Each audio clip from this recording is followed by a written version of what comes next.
guys, what's going on? Sorry about that. I'm doing some stuff here, playing with the sound and all that crap. Did you guys hear like a definitive boost bass when I was like a bass boost? Like, did you hear some bass in it?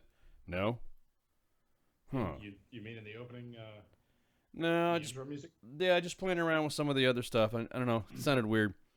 How about you, Mom? Did you hear anything? I didn't notice a difference. I didn't notice a difference. Thanks. How about you guys in WTF Nation land? Can you guys hear me?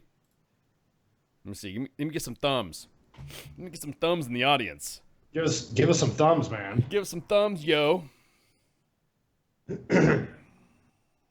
Yeah, see, Casa got the bass boost. I think it was just different. Everyone's throwing the woo woo woo stuff in there. Yeah, see, the woo woo woo. Just want to make sure that you guys. Okay, cool. I was playing around with the sounds, trying to get everybody's because testing out new updates and stuff and getting new sound together. From private to first start, this is Ice, bringing you some entertainment info and entertainment from the veteran community at broadcasting live from the the Functional Veteran Center of Excellence with my master gunner, Mike Golf. And, What's up? And in the event I have a heart attack and just fall out, we have Mom, our EMT, to assist me in those endeavors. And mouth to mouth. Oh. Now I'll just stomp on your chest. Oh, yeah. Okay. Don't you die on me. Not today. Not today. You will not die on me. Oh, that's what I'm talking about. You need your headphones butted to the wall right now? What's that? What's the next break? Oh, okay. Well, I mean, usually we take a break at the top of the hour. So, hey, real quick, just want to talk about right now, our favorite private has passed away. I don't know if you guys have been paying attention to the news, but Gomer Pyle has, the actor who's played Gomer Pyle, Jim Nabors, has passed away. So, God, it sucks. Everyone didn't realize that he played our favorite private back in the day. When I grew up, I remember watching Gomer Pyle when it was black and white, and then it became colored, and then yeah. So it was really one of those things where I was like, man, it was he's gone. So. Some of the things that really surprised everybody to learn is he progressed past the Andy Griffith Show was the fact that he was an incredible singer. Yes, he was. I was gonna say the same thing, but go ahead, continue. What were you gonna say? And the fact that he was gay, that surprised a lot of people. Yes, I was just about to say that too. His husband, Stan Cadwallader, was by his side, and they've been together since from the get-go. Yeah. No, it wasn't AIDS. Shut up. He actually had a liver transplant, and not too many people know about that. When you have liver transplants, anytime you have any type of organ transplant, what happens is that you have to take antibiotics and medicines because your body starts rejecting. It's a foreign body, and so you have to take medication to keep it, to keep your body from rejecting whatever has been transplanted. And as his age progressed, then his immune system was also suppressed as well. So it happens as you get older. Yeah, and that's about to say his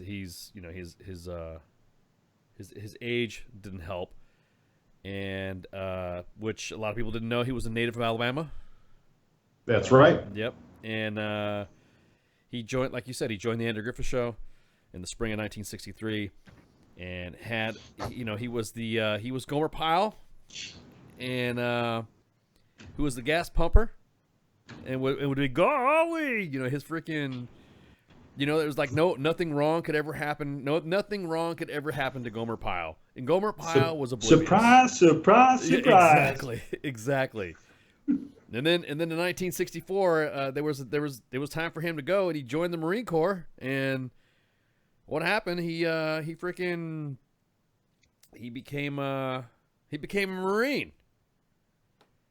Gomer Pyle, USMC. Yeah, exactly. So in the TV show, which lasted about 5, 6 years or something like that, about 5 seasons. In the series, of course, I'm talking. He left his hometown of Mayberry. I was going to say Merriweather. Sorry, he left his hometown of Merriweather.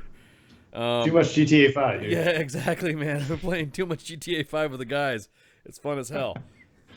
But he went to become a Marine recruit, and then because like we're talking about, his innocence was just had no bounds, and his drill sergeant Sutton could not believe that's like the longest serving private ever in basic training. You know what I mean? 5 years of basic training. Well, no, he went through it was like almost a year or so of basic training, and then finally they decided to do. They showed him in the Marine Corps doing Marine Corps shit. And so then he had the Jim Neighbors Hour in 1969. And Yep. I remember all this shit when I was a kid. That's what I don't want to date myself, but I remember these significant events. Watching this when I was a child, and watching him sing, and he sang country, which I do remember him being on Hee Haw, singing some country.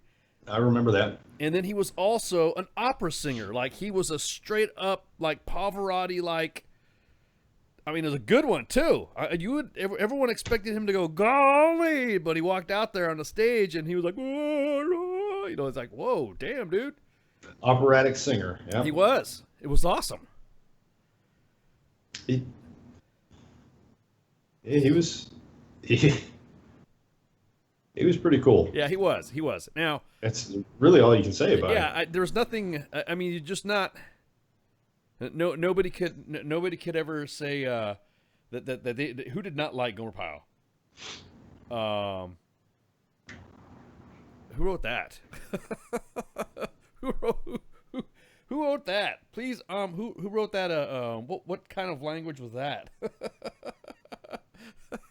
I'm just messing with you.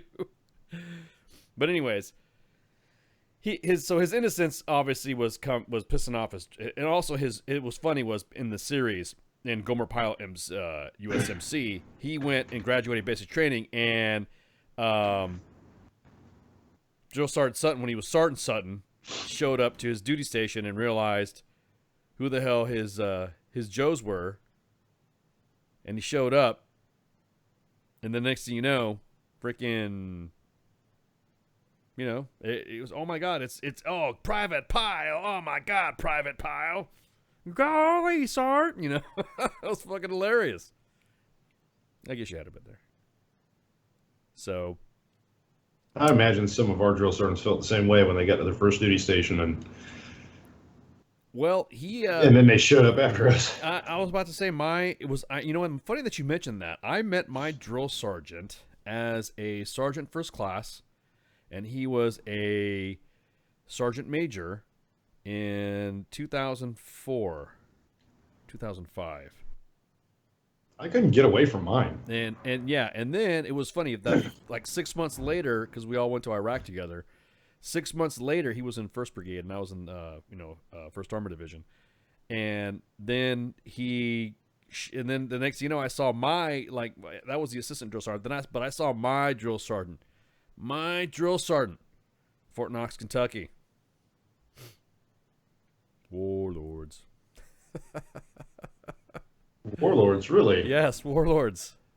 Back in the day, of course. But anyways, it was funny. But you're right, and there was the reaction. I had a specific nickname that everybody knew me back in the day when I was a private.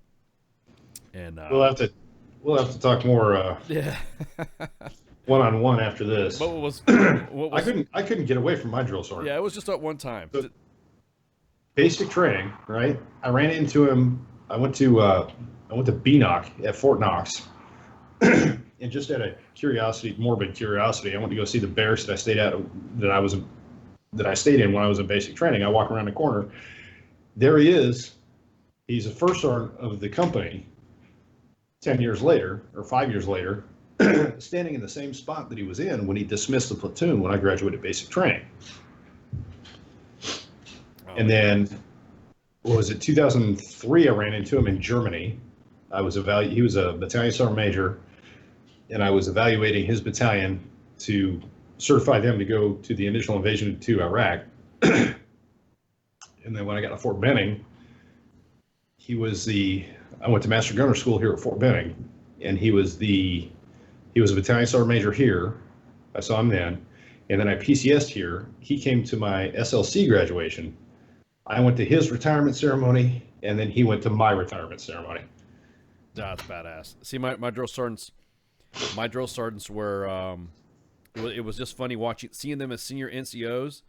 And I remember my drill sergeant, and I remember, like I said, I had two drill sergeants. I had three drill sergeants. I had, of course, you had my senior drill and their two assistants. Almost like, because back in the day, the Army ran basic training just like the Marine Corps did. They had a senior drill sergeant and two assistant drill sergeants, and that was it. And that was your fucking, well, technically it's a platoon sergeant, but that was it. You had a staff sergeant and two buck sergeants right there, and they were, Vietnam. One of them was a Vietnam vet. So I'm gonna date myself. But he scared the bejesus out of us because he had the half of his ear blown off, and he had the left side of his face all fucking pockmarked.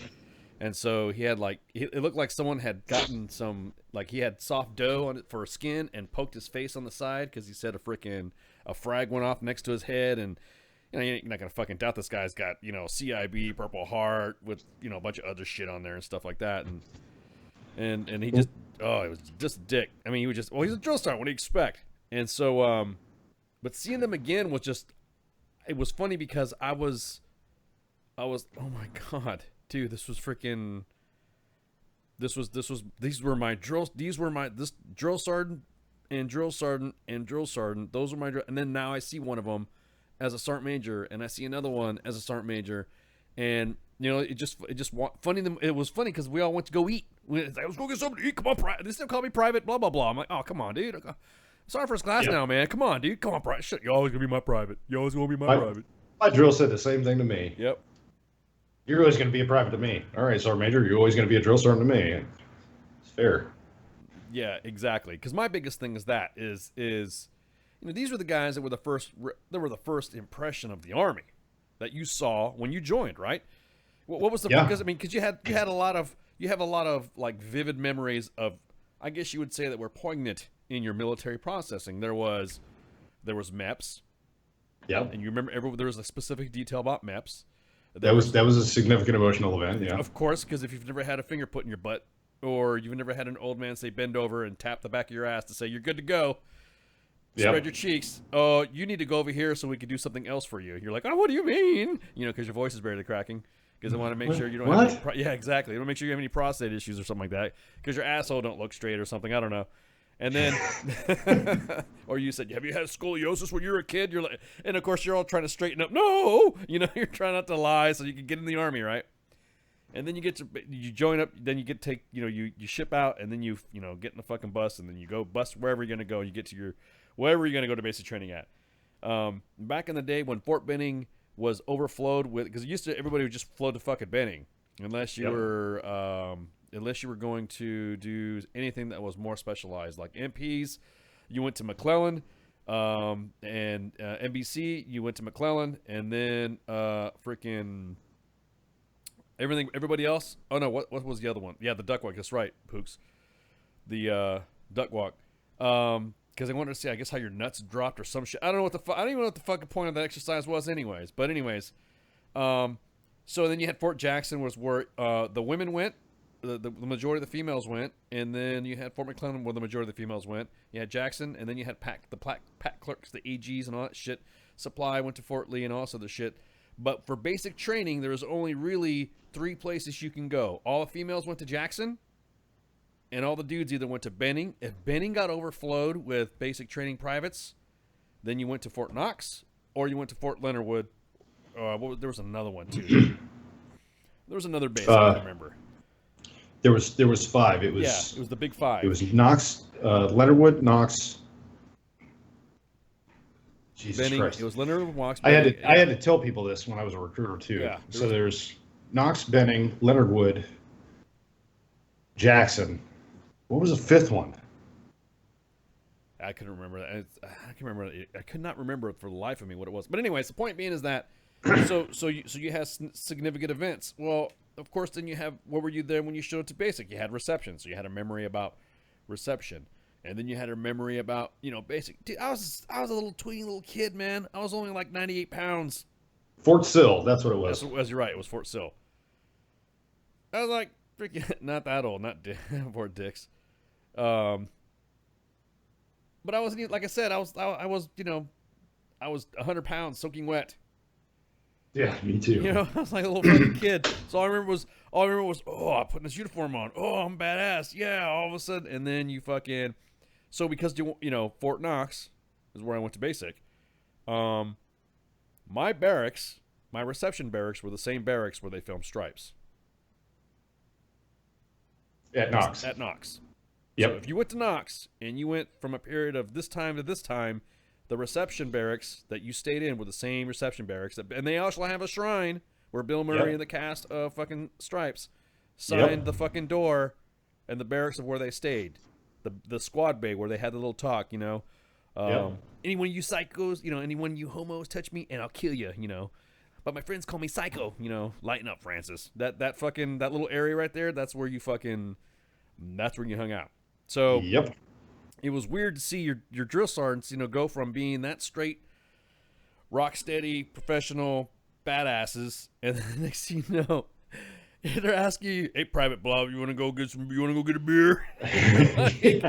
That's exactly what it was. It was fucking weird. It just felt odd because they were the first. Like I said, that was the impressions of the Army. They were the ones that molded you and provided you how you are right now, and how you retired is what a drill sergeant instilled in you. What's even better was when I went to his retirement ceremony, I was invited to the reception with him and his family. Nice. So I'm regaling them with stories of when I started basic training and the man that I met that started my military career, right? I'm 145 pounds soaking wet with a ruck. I step off the bus with this 6'4" monster of a black man with an accent from I have never heard before, right? Sounds like he's choking on his tongue. I can't understand a damn word that is coming out of his mouth.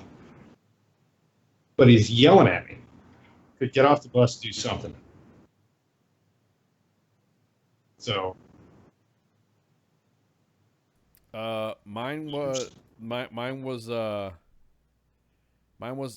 very. My drill sergeants thought that they thought they were back in Vietnam. I was scared fucking shitless. I thought I was going to die. And his family laughed at me. Oh, They're like, God. "Oh no, oh, who, this him?" Yeah, no. And it turns out that the accent that he had, he's from the island of Montserrat. I don't know if you know anything about that place. Yes. He's from Montserrat, so it's similar to Guam or Puerto Rico. Join the military to get off the island and get away. They lost half the island to a volcano. I looked at the history of it after I found out about it. Yeah. We have plans for me and him to go visit his home island at some point in the future. Yeah. My drill sergeants again. The reason why we're talking about drill sergeants and all that, because guess what's coming back to AIT? Drill sergeants, my bad. Not you, Thomas. I'm talking about drill sergeants. I said drill sergeants. What? I'm just saying. I'm not talking about Joe Sergeant. What's his name? Backbone. He called his character. His persona. Joe Sergeant Backbone. Yeah, man. Yeah, exactly. They didn't motivate Aaron. Yeah, exactly. Oh, Alpha 146, huh, son? Echo 146. Warlords. 213. Warlords. Yep. I'm about to say they changed it to 213 later. Man. Oh, that's one time we got some Knox babies up in here. So apparently, they're at Fort Sam. Our drill sergeant saw us twice a day. Marching to and from Chow, huh? Yeah, exactly. Oh, yeah. So feel sorry for you guys. Yeah. That's just, my drill sergeants. I only saw them in the morning doing PT. And at night when they took us in.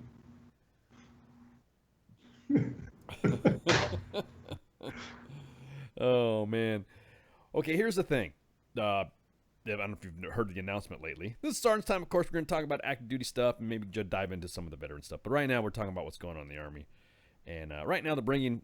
I don't know what caused them to do this, but all of a sudden, the calls of having drill sergeants back in AIT is back. The platoon sergeant job that everyone said was going to be an utter and complete fucking failure. It was totally fucking gone. It was an idea to where we'll get to that in a minute, Jared. It was one of those things to where they were like, hey, you know what? It was a bad idea.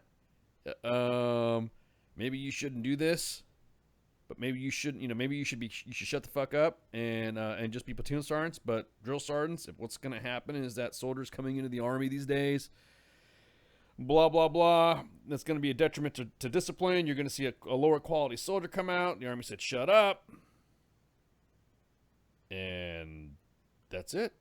That's what happened. Well, what? How long did that last? How long did drill sergeants come back in? No, how long ago? I don't know. When the hubby was an AIT instructor many years ago, he fucking hated it because of the not having drill sergeants. Yeah, exactly. There to do movement for privates. They were stuck doing like everything, like from movement to being the platoon sergeant and being the drill sergeant. Yeah, exactly. Had to have been like 5 or 6 years. I think so, yeah. It hadn't been that long. Yeah, it hadn't been that long at all. I think roughly about 5 years. So the Army decided to say, I'm bringing drill sergeants back. Yeah. So, it's one of those things to where, sorry, at least about 10 years. Oh, that's what Spanky's saying. I think it depended on MOS. Yes and no. It did cover up MOS. My point being is that drill sergeants were removed from the line, and even drill sergeants. I mean, not of course, a drill sergeant not wanting to always they do not mind drill sergeanting because that's what they do. Even said, hey, it's not that we don't want not to do any work. It's just that this is a bad idea if you do this. And the Army didn't listen. So now the Army is going to bring drill sergeants back. So the Army Times memed the privates. It's got a picture of a female crying on the phone, saying that, hey, you remember what was it? Something like, I guess you just found out that drill sergeant's falling over to AIT. Wow, 08. Damn. That's crazy. Well, yeah, obviously in OSET, yes, they will stay in OSET. So, but again, I just kind of think that the drill sergeant dealio, there was a time coming. So, hey, someone tried to call in. Did you call? Let me see. Let me get you in here. My apologies. There we go. We got Doc Madness joining us. Yo. Whoa, hey, where you at, man? I'm here. I'm at a Starbucks in Taiwan. You're at the Starbucks. Yeah, you're the Starbucks in Taiwan.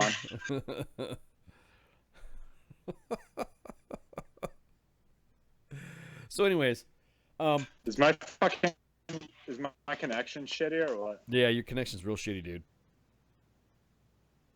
Real shitty. Buffeting. You're worse than mine. Can you hear me? No, dude. No, we can't. It just sounds like you're operating out of a Farragut cage. So, sounds your connection's pretty bad. But anyways, we got drill sergeants coming in. And finally, we got people saying, "Hey, drill sergeants work. It's coming out when they were DEA selected and all that." And they would come in, and they were actually saying, "Oh hell no, this is a bad idea. This shouldn't happen. We have drill sergeants here that sending them out, having what we used to call them sidewalk drills back in the day. So there was a drill sergeant that handled basic training, which I didn't know this. There was because a drill sergeant friend of mine told me this. There's an in and out group within the drill sergeant community. There was a sidewalk drill, And then there was the drill sergeant. And the sidewalk drill just marched the soldiers from their barracks to chow and back, and then processed them, and that was pretty much it. Exactly. It was the sidewalk drills at Knox Mute were your the mic. guys that were in reception. WTF Nation Radio, you're on the air. Mute your mic. Or turn on your radio on the back. Hey, the biggest thing with drill sergeants is the longer AATs are gonna fucking suck.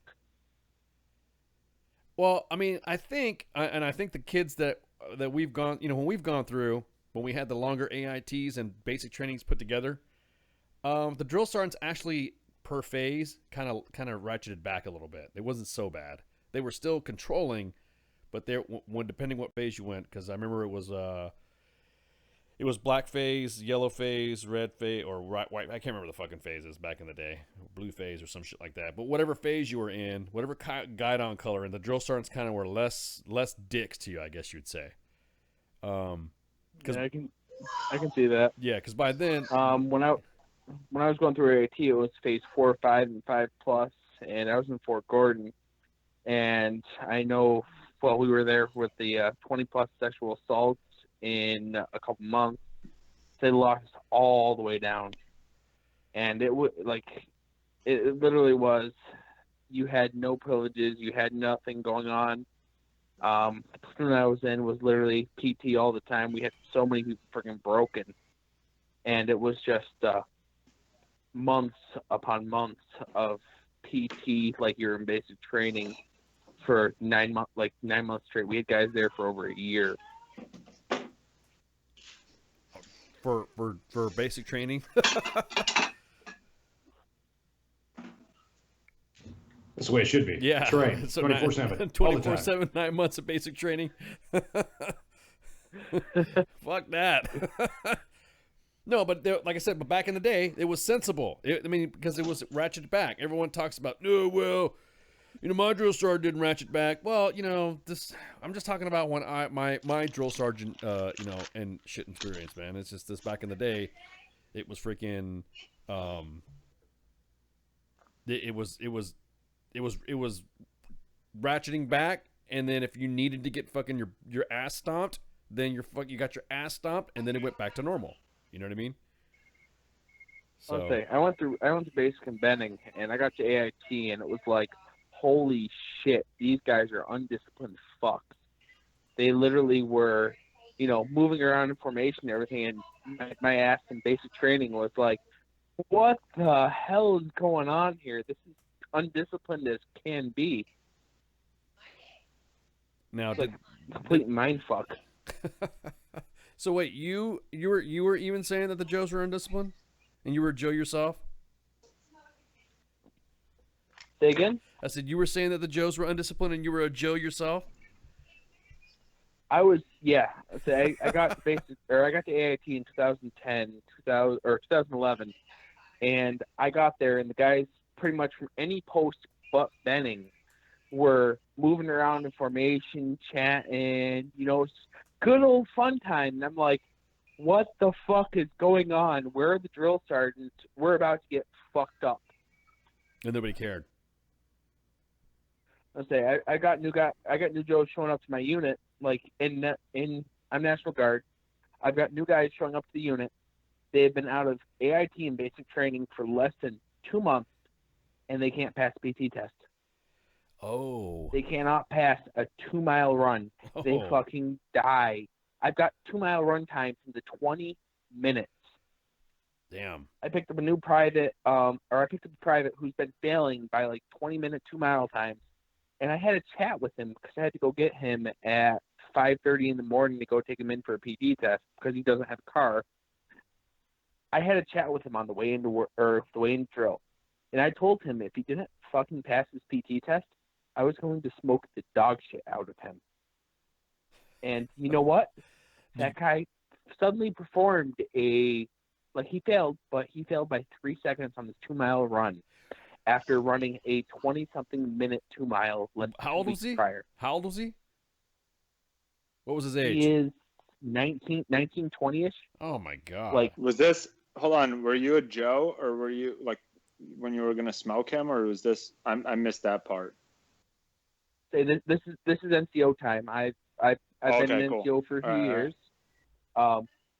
But literally the biggest thing that I see is unmotivated or no motivation, especially on guard time where you got guys that they have to go out and PT during their own time, and nobody wants to go do PT, so they just sit around home, drink frickin' beer, and don't exercise, and then they can't pass the PT test. They can figure. You should I suggest to everybody that if you masturbate at least 3 times a day, that and you have to do it vigorously, not so much as where you're pulling your own hair, but it requires some vigor. It requires. It will keep you in a PT passing range. Don't teach your body. Yeah, don't teach your body, man. Exactly that. All right, man. Hey, thanks for the call. Yep. All right. Thanks. Yeah. Bye. Have a good one. That went sideways quick. Yeah. Well, if your dick doesn't touch your ass, then it really doesn't Bro, matter. I was literally like waiting to say it, but I couldn't figure out if my fucking phone was muted. Like I said it a couple times, and the button like had my phone muted. And he was like saying like basic training Joes are undisciplined, and I'm like, but does your dick touch your ass? And then I'm like, my phone is fucking muted. Like, damn. Oh man, yeah. They there's some issues right now with the Army right now. The Army's confused right now when it comes to their PT standards. That's about to change. But anyways, more on that information coming out, and a Sergeant's Time exclusive coming later. That there's some changes that need to happen. Everyone says it is or it's not a generational thing. It is a generational thing, I think. There was just a little bit more, I don't know. You had guys fight. It's almost like when you see you had guys fighting in World War II and all this other stuff. And the boots that they wore and the PT clothes that they had, and they were doing shit way better than what our standards were back in the day. Unfucking real. Unfucking real. Well, people say that the Spartans were the fucking supreme type of fucking infantry, blah blah blah, but at least we don't fuck little boys anymore. Well, And it's all gone downhill from there. Yeah, exactly. Yeah, that's where it starts. You stop exactly. fucking little boys, and it's a fucking slippery slope. What the fuck? Not exactly where I was going with that. I wasn't but going okay. that either, but okay. So moving right along. Wow.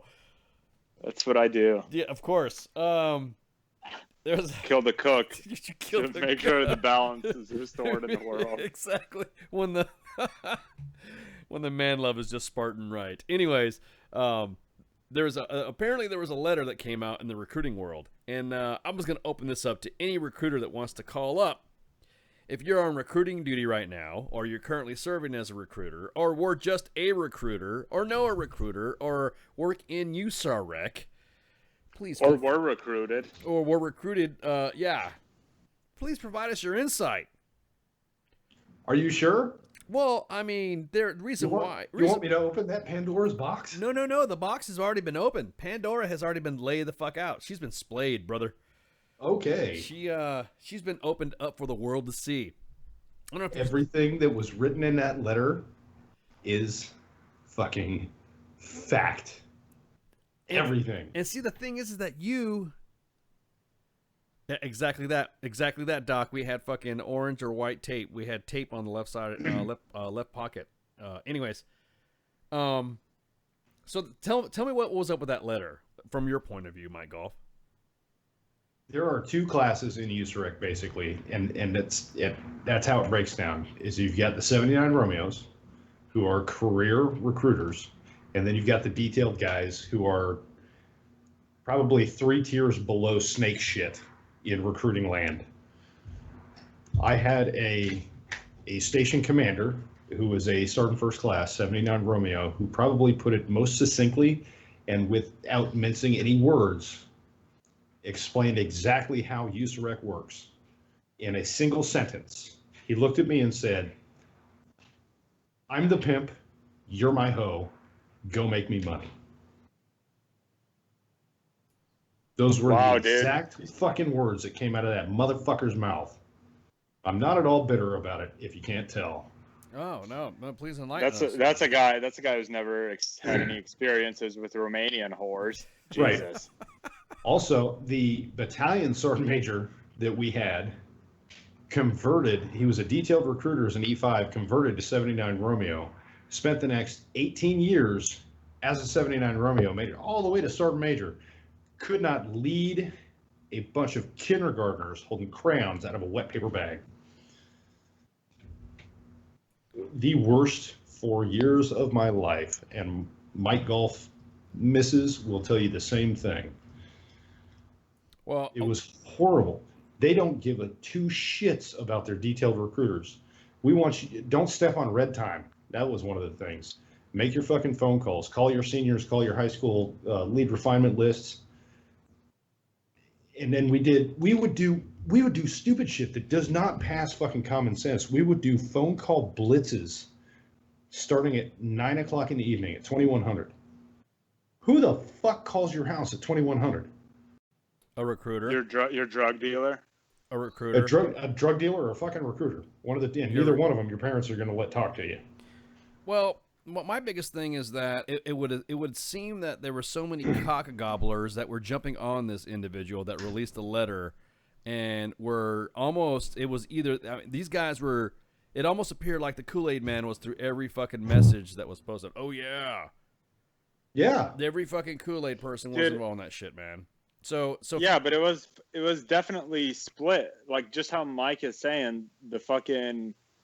There's a major split between the dudes that are permanent life cycle gay and the ones that are like transition, forced into prison sex, forced into prison sex for until they PCS gay. Yeah, exactly. Or they're not made gay at all, and they just are told to get out because they weren't gay enough. Is that what you're saying? Yes. Okay. So everyone's talking about. So there was a letter that was put out by an individual that said, and I quote, and I'm just going to read the quote, is that I would like to thank you, Surek, for giving me the courage to ETS and finally put my family first after 12.5 years in the Army. If anyone wonders why you're not making mission, look how you treat DA select recruiters. And before anyone starts with a zero roller comments, what does that mean? What does zero roller mean? Zero roller means that you didn't put anybody in the Army that month.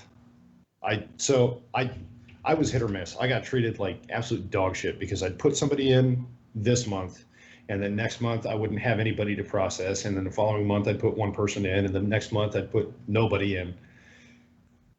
If you don't put anybody in a month, you have to go to zero roller training, which is basically just you have to go to an offsite training event with the rest of the low-life, worthless, non-commissioned officers that can't lead, and you get berated for 18 hours. That's the problem, though, is they're using Ebonics slang terms as institutionally sanctioned jargon. Yeah, exactly. Like that in itself already. Zero roller to me sounds like some sort of Ebonical tribal speak that I can't understand what that means. And they did change it. They changed it from zero roller to low producer.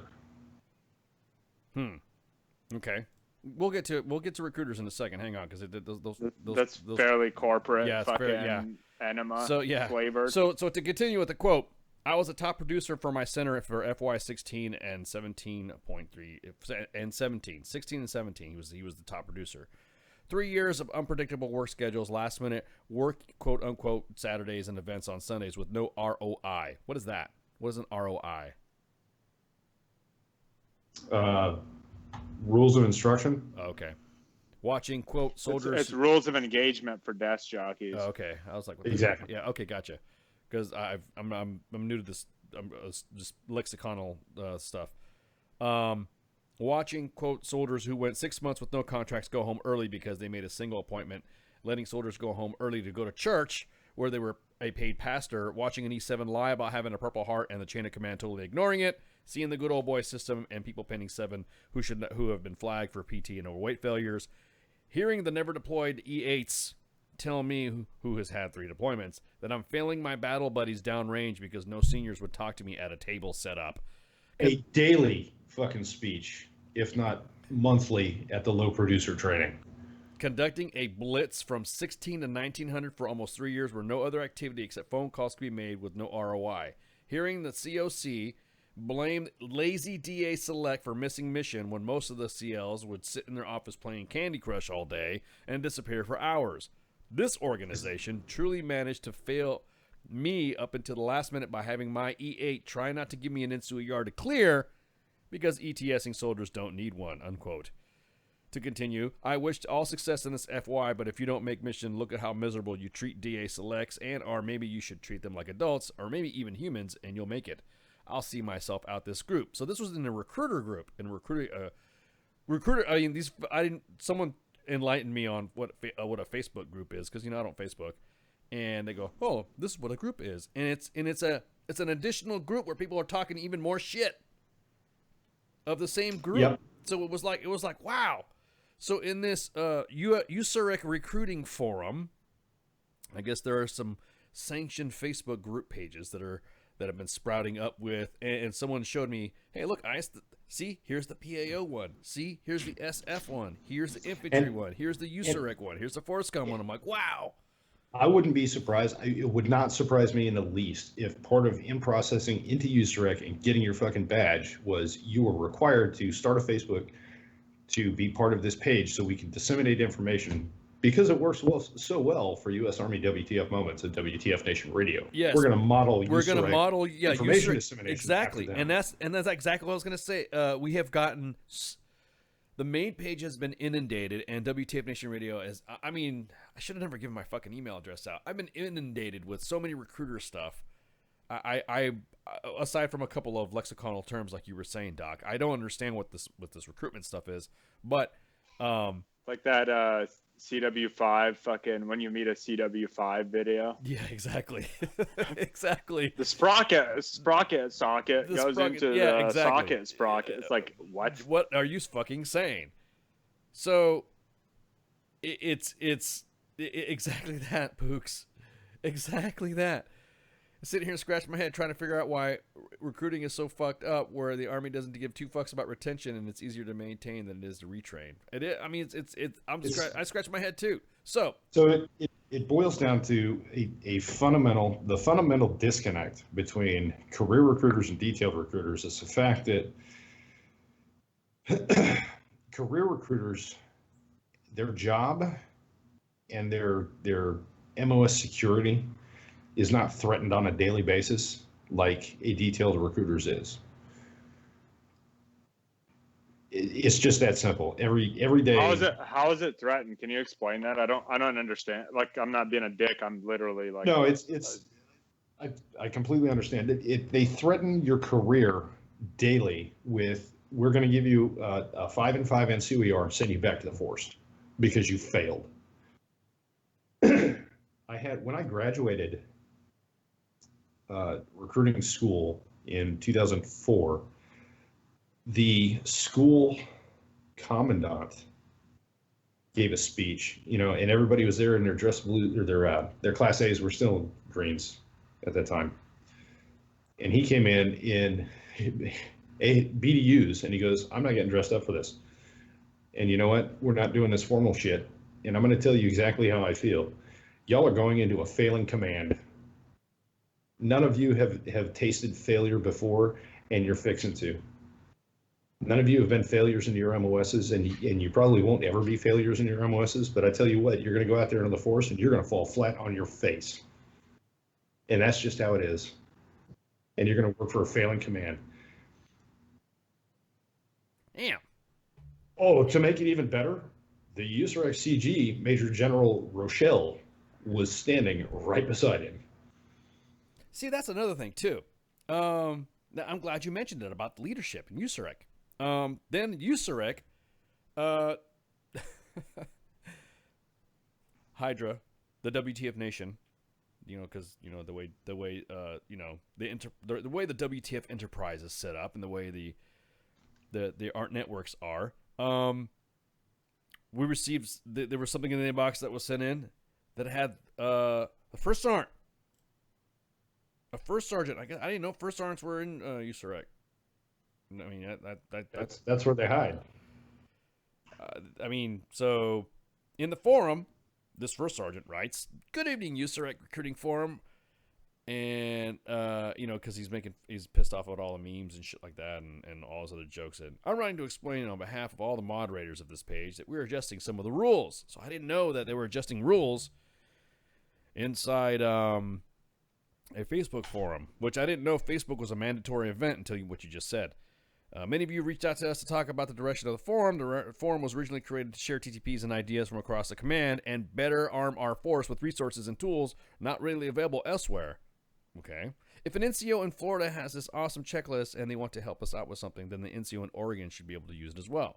The main change will be that if your post serves no purpose other than to complain, bash your leadership, regardless of you mention names or not, or doesn't serve some sort of constructive purpose, then it will be deleted.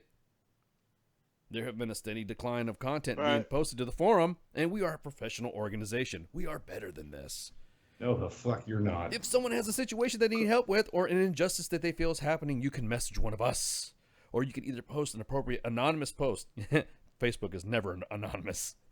Or you can refer to the correct agency to assist with your need.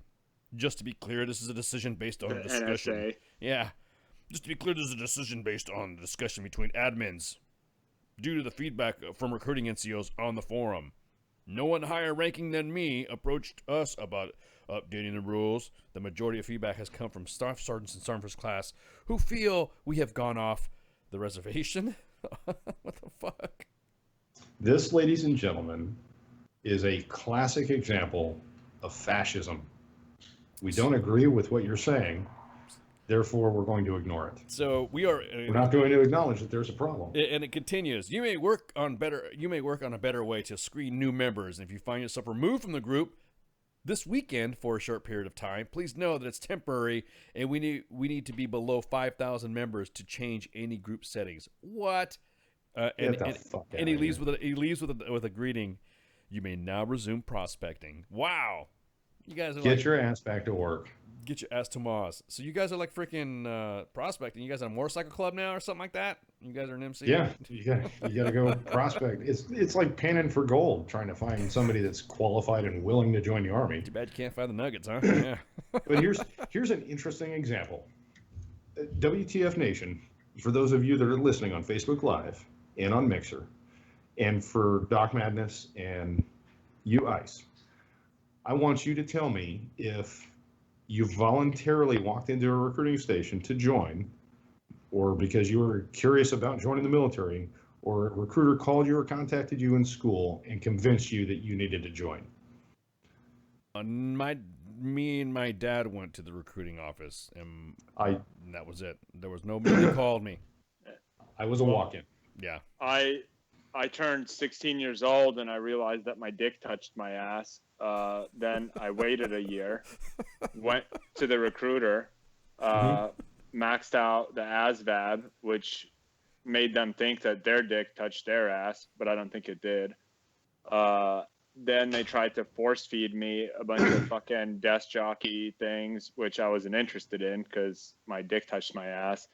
And I insisted on going infantry, and they actually tried to pull a couple fast ones. And I say a couple because it was more than one time where I had to was physically reviewing the paperwork, and there was shit other than infantry in my fucking contract that they were trying to fucking slip in. And the only reason that it wasn't like, I didn't give a fuck about them. Like, I wanted to join the army. I could have gone to a different recruiter, but it was would have had to restart the process again, you know? And to me, it was just a fucking pain in the ass. Like, I knew that the dude, I went in there not trusting them and knowing that they were scumbags, and I just fucking kept double checking all my paperwork. And you know, to me it was like a necessary evil that I had to go through in order to get into the army. My point being is, I want to know how many people had to be talked into it, and or effectively were cold called and decided, hey, yeah, this is a good idea.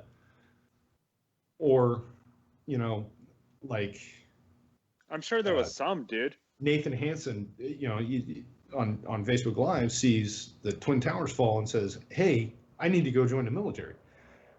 I want to know how effective dude, you're were the gonna cold fucking calls, because in the 4 years I was a recruiter, I never generated a single fucking contract from cold calls.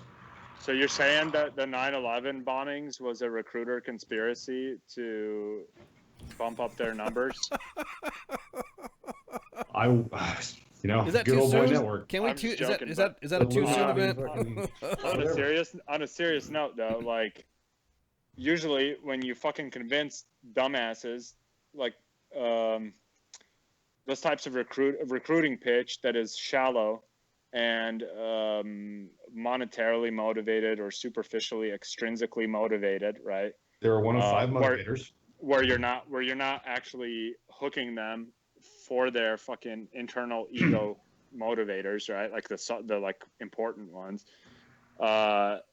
That's not gold. You're not prospecting for gold. You're prospecting for fucking shit that then some fucking poor company, fucking battalion level fucking NCO is gonna be fucking sitting there trying to fucking like waffle stomp that piece of shit out of the fucking army for like a year. Yep. Because that's what you end up fucking, and I don't know, man. Like garbage in, garbage there's out. But it's not. That's not even logical. That's beyond fucking simple to understand. And there's no way any fucking form of logic or discussion is going to convince these fucking scumbags that are lifer recruiters that what they're doing is fucking wrong. They're straight up numbers whores. Like they should get away entirely with the fucking like the 71 Romeo. Is that what it is? 75 or 71 Romeo? 79 Romeo. Whatever the fuck, like whatever. But they should get rid of that shit completely because that fucking set like so. The only reason for having that, like logically in the fucking realm of process development, would be for continuity. Long-term continuity of the actual fucking operational skill sets that are used in the fucking in recruiting, and that's fucking stupid because what it does is it creates the fucking it's like prison. It creates the fucking dudes that are there for the lifetime, and then the dudes that are there for a short period of time, and of course the ones that are, if they're coming in from like different units throughout the army, they're not already going to have a fucking, it's like a new kid in school, right? Like the other fucking little scumbags are going to bully him or there's a greater chance of it because he doesn't already have established friends and shit. And it makes it a lot harder for the other group, the alienated group, to fucking, not harder, but it takes them time to develop their own fucking group to fucking resist the lifers, and by the time they do develop something like that, they're going to be all fucking going back to the force. And the other thing is they don't have time to because they're constantly running around doing stupid shit when they're tasked by these fucking lifer dudes. I don't know, man. I say fucking, for those of you guys that are out there doing fucking non-lifer recruiter, go fucking Tyler Durden some motherfuckers. Well, the biggest thing is that the Army is using old fucking methods of doing shit, and they're not reaching their audience, or they're not reaching the demographic that they're trying to get. Kids are not going to fucking table sittings or whatever the fuck they call it. What do they call them? Table visits or whatever. Table. Yeah, whatever. They're not going to fucking do that. Whatever. You're engaging a fucking high school. You're fucking stupid already. Right at that point. You would be an idiot to think that today's generation, and I'm not against today's. They're looking at a recruiter. Now think about it when they're looking at a recruiter. Think about the recruiters that you see right now.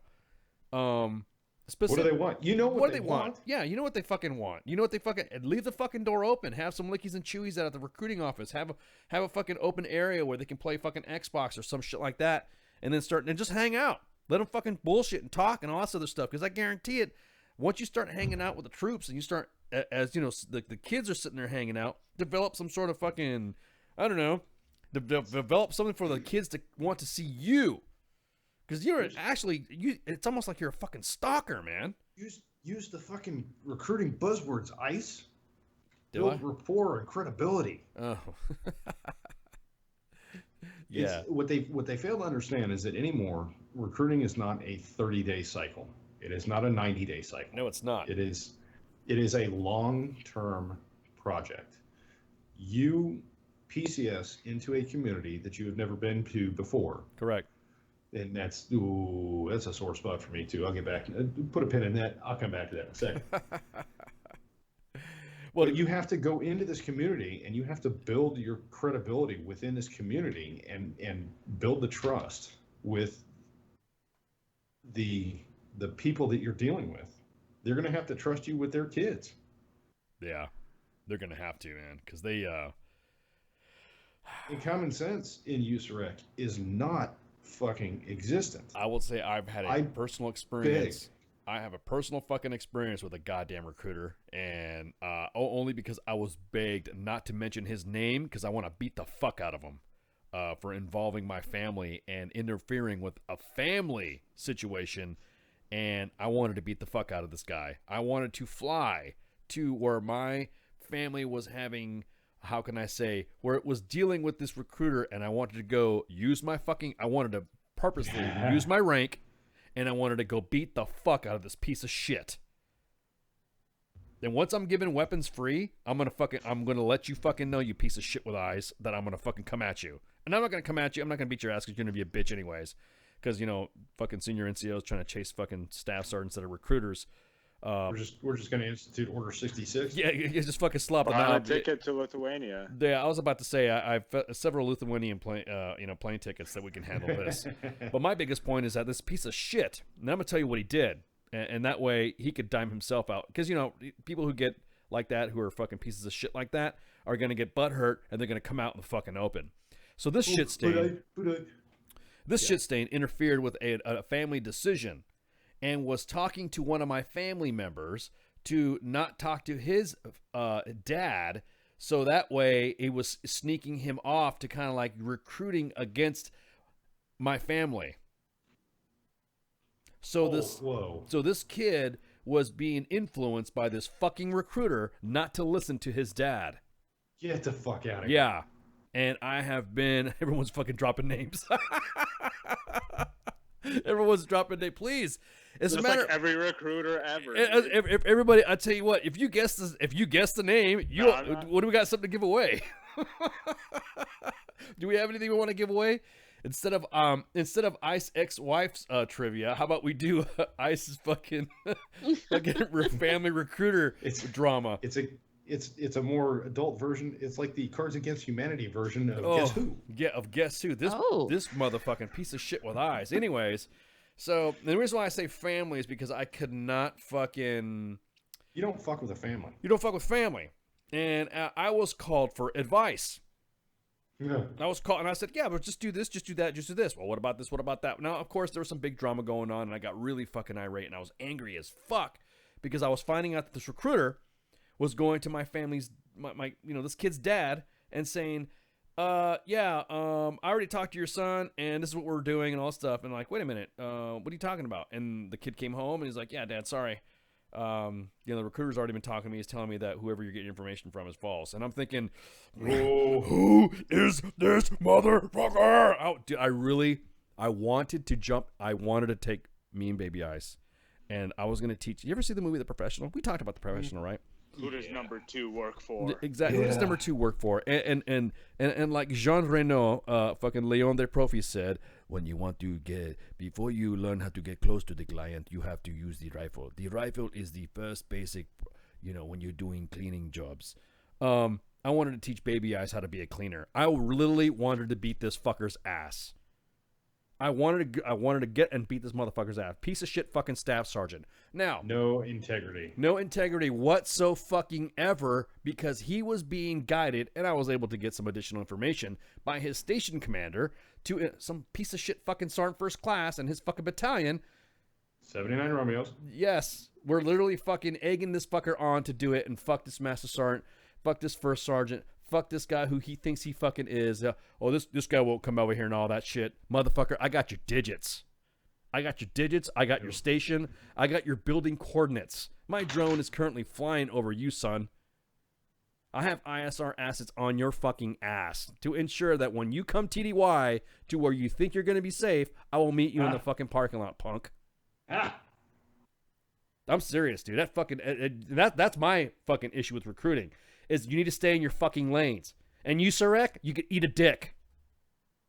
Because you let this fucking shit happen. You let a recruiter interfere in my personal family's bullshit. The fact that this NCO was not drugged through behind my fucking truck is fucking amazing right now. So but it also prevented you from committing a hate crime. I'm a minority. It wouldn't have mattered. So, I mean, you said he wasn't a minority, or he was? I said I'm the minority. The toxicity that dribbles down from the USREC senior leadership down to the detailed recruiters has leached itself out into the community and into the rest of the force. You see how this is the single most toxic command in the military. I went to recruiting school with a guy who made the Q course, who graduated from the Q course at 36 fucking years old. You know what his first duty assignment was? He got his Green Beret. He got his tab. And went recruiting. SOCOM could not get him out of recruiting orders. Damn, dude. Damn. So now that I'm all fucking irate and I want to drink a fucking beer now. I think I'm catching a cold. I think the crud's going around. I got people at work. They're like walking around. Their kids are sick and all that. And I'm thinking, damn. Oh, it is. Minnie was just in here and she's running a fever. So. Oh, really? Yeah. Yeah. That sucks. No, I was just kind of, voice is kind of getting scratchy and my nose is starting to, when you get that, when you just feel like you're going to have a cold coming or something like that. I just took a fucking flu shot too. Work, they corner you in the fucking water pool and you show up to fucking work and they're like, how's it going? Hey, Sarnt, can you come over here and sign his roster? What's this for? And all of a sudden, take off your top. I'm like, don't Matt Lauer me. But it was freaking, it was a, yeah. Sounds like Sergeant Washington. Everyone's dropping. Was it a flu shot or something? Yeah. They got me with a flu shot today. So you know how you get your flu shot. That's like banging somebody in Africa without a condom. You're probably gonna get a cold. Yeah, exactly. Goddamn skinnies. Anyways, so we're gonna take a quick break, and then we're gonna finish the story. Yes, we're gonna talk about this issue that's going on, I guess, in the special operations world. So, oh Lord. No, it's nothing to do with the SFAB. So we'll have. No, it does. I'll relate it to the SFAB. It'll be parallel. It'll be a parallel. It'll be parallel. Okay, I'll fucking make got it. I got the first hour talking about recruiting. You get the second hour talking about SF. SF shit. I did interrupt quite a few times. It's okay. All right, so we're gonna take a break. We'll be back to talk about that shit. So get some shots. I'm pissed. Gold badge up warning your ass shots.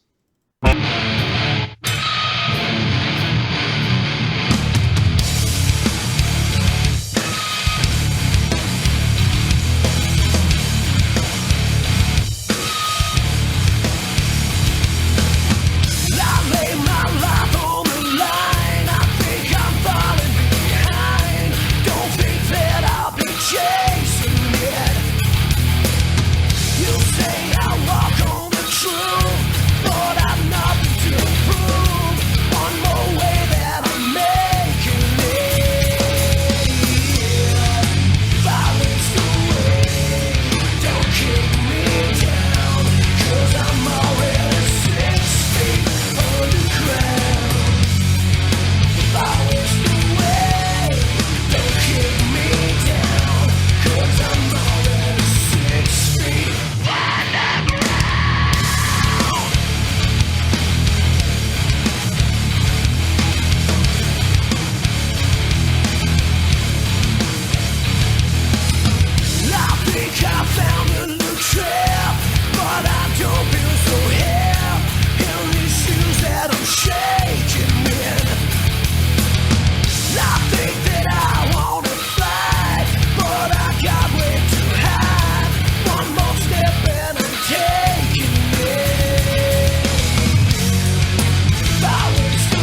apparently is all about the visuals, although pretty sure it's illegal. The voice of U.S. Army, WTF Moments. This is WTF Nation Radio. Everything stated on WTF Nation Radio is to be considered the opinion of the person that stated it, and not an official representation of WTF Nation Radio or U.S. Army WTF Moments. Price does not include tax, title, or license. Some assembly required. Each item sold separately. Batteries not included. Objects in mirror are closer than they appear. If conditions persist, contact a physician. Individual results may vary. Keep out of the reach of children. Avoid prolonged exposure to direct sunlight. Keep in a cool, dark place. And please enjoy the show. Shots. And we're back. Back from our second segment. Yeah, I decided to take some tunes. I decided to take a drink because, damn, it got me all fucking riled up. So, what were we talking about before? Oh, yeah, so we were talking about recruiters and all the fucking bullshit that they're going through. I tried to call you, USERECT and ask for a comment, but they didn't return my calls. I'm not surprised. They matter of fact, they didn't even let us tag them on Facebook. So, because I wanted them to get their true, I wanted to get the streets from them. I wanted to see what was up. So they really didn't help us out. They didn't want to, because here at WTF Nation Radio and U.S. Army WTF must want to provide you guys with, of course, both sides of the story. We don't want you just to think that we're just harping off some shit. A lot of our information that we do get is vetted and has been proven that it's been true. So it's just one of those things where we're kind of like, hey, we're gonna, talk about this. And I guess they're not gonna, they don't want to come on. Would you be willing to talk to a recruiter? Yeah, I'd be willing to talk to a recruiter. Well, you got one coming? Is that what I'm saying? You got one ready, wanting to come on? You know what? I'll let you move on. Let me do some work in the background, and I'll let you know in a couple of minutes. Gotcha. Oh, this is gonna be good. All right. Okay. So, in case you guys didn't know what was going on, in the center of the universe, known as Fort Bragg, there is some dude that sent an email out to everybody in USASOC and SOCOM, and it was one of those big, these are like some words that careerism, cronyism, and malfeasance in SWIX, that is the end of SF capability. And there was a lot of rock slinging in there. Names. I'm not going to read the whole fucking article because it is a long fucking letter and long email that this individual, who I don't know what he is, talks about some of the standards and all this other shit, and talks about what is happening, and started just naming names, and started naming some like 2 stars and 1 colonels, full-bird colonels, and all this other stuff. Not knowing what the hell all that there's too many freaking acronyms in there that I don't even fucking know what it means to understand what it means. And I guess if you're one of them, so I guess there's some sort of standards that they're not doing or they are doing that used to be happening, but there are some individuals that they can't do, and so they're letting people come in and saying that individuals who have failed and all that. One of the things that I've noticed is that there's a talk about paving the way for the first female Green Beret. It was kind of like unanimous throughout the Department of Defense that you will fucking include women in all combat roles. You just can't say, oh well, fuck it, you just go do it. No, you have to follow directive. The guys that are wearing the stars and the guys that are wearing the chevrons have to follow that directive from the Department of Defense. That's just the way it is. So it wasn't to start to disrupt that process or to start to get involved in dismantling or sabotaging that process. You're not helping your brothers out in that aspect. You don't know unless you let one assess. Now, we're not talking about Ranger School and shit like that. We're not talking about that stuff. I know that Ranger School stuff, that was all different because it's Ranger School. But these are individuals, because you just go to Ranger School and get a tab, and maybe you'll get to go into the 75th. Maybe. But when you go to they call it the SFQC, if you go through SFOC or something like that, QC, whatever it is, when you go through what the guys are telling me, the Q, I'm getting schooled. You're going through the Q, then you go through the Q, right? Well, when you're done with the Q, you're going to an SF group. So it's not like you're going to Ranger School and then you're done, and then you go to the big Army. When you go to the Q, you are going into a Special Forces unit. So now everyone's butthurt because they're letting females in. And there's been some ranklings of hey, how are we going to do this, or hey, how are we going to do that, and all that. So this email that was thrown out through the entire group, to the entire group of guys, saying that, yeah, this is bad, this is wrong, we're not doing this is bullshit, or blah blah blah blah blah. Starts going through all this. Now this guy this individual who wrote the email goes by date, by month, and starts talking about specific events. And I kind of look at this objectively, seeing what's going on with how things are written in this. This individual obviously is in that teaching pipeline.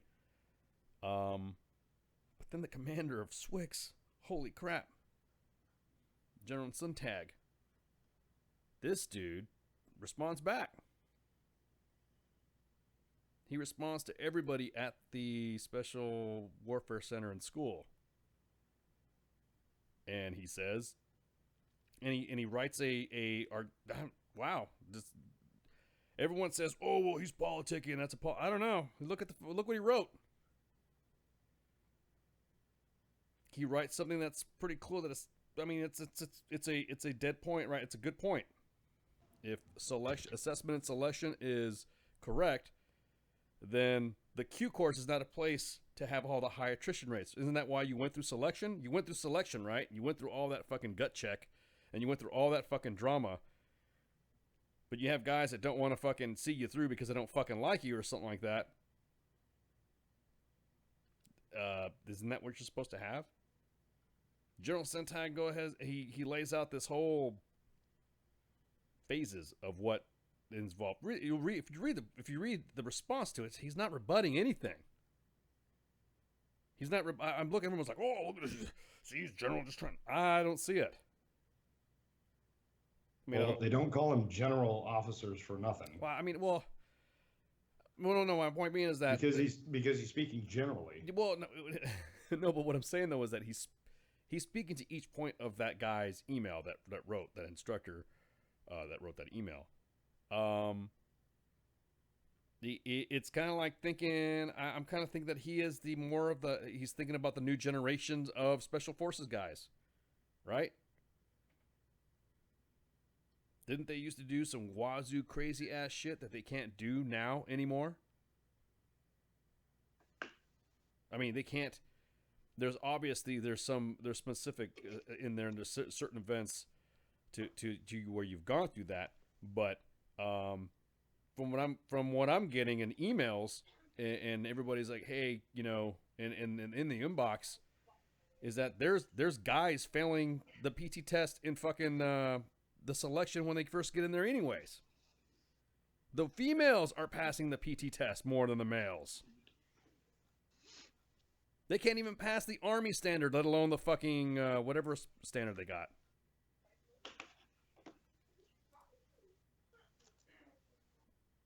So you want to talk about it a little bit?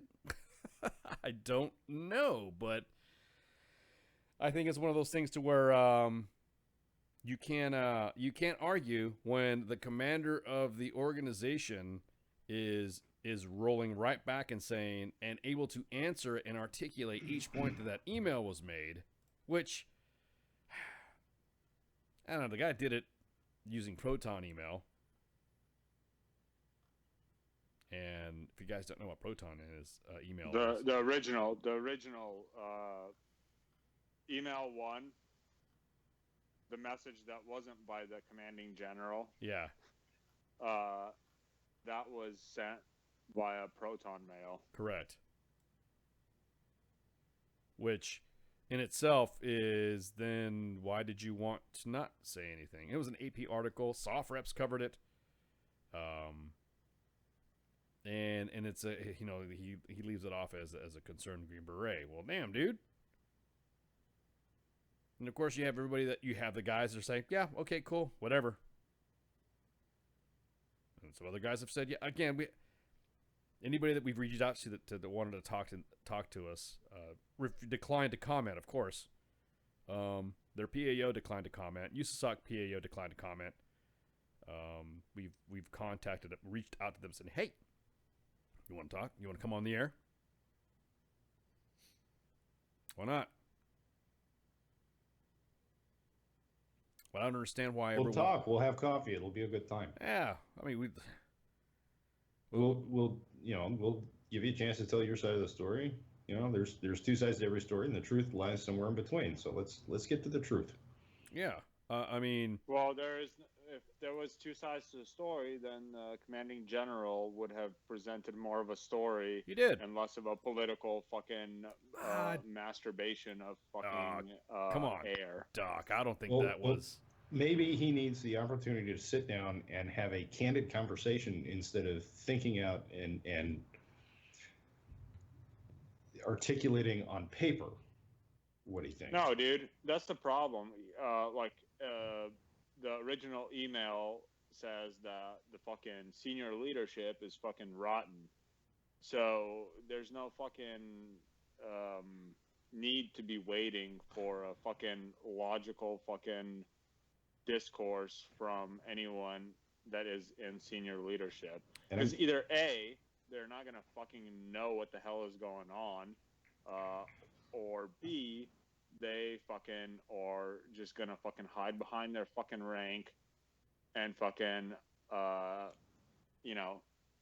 not gonna fucking do anything about it. Well, toxic leaders don't know that they're toxic. Racists don't know that they're racist. Well, no, because he brings up the their command. He brings up and says that he's gotten feedback from the guys from their groups. The team guys are saying that they're well trained and physically fit, ready to join their teams at any time. Bullshit, dude. I'm just telling you what I'm just quoting. Hey, Doc. How come the fucking first email Doc, generated I'm quoting. a fucking... Doc, I'm quoting. I'm quoting. I'm not. No. I'm just saying. And I'm fucking...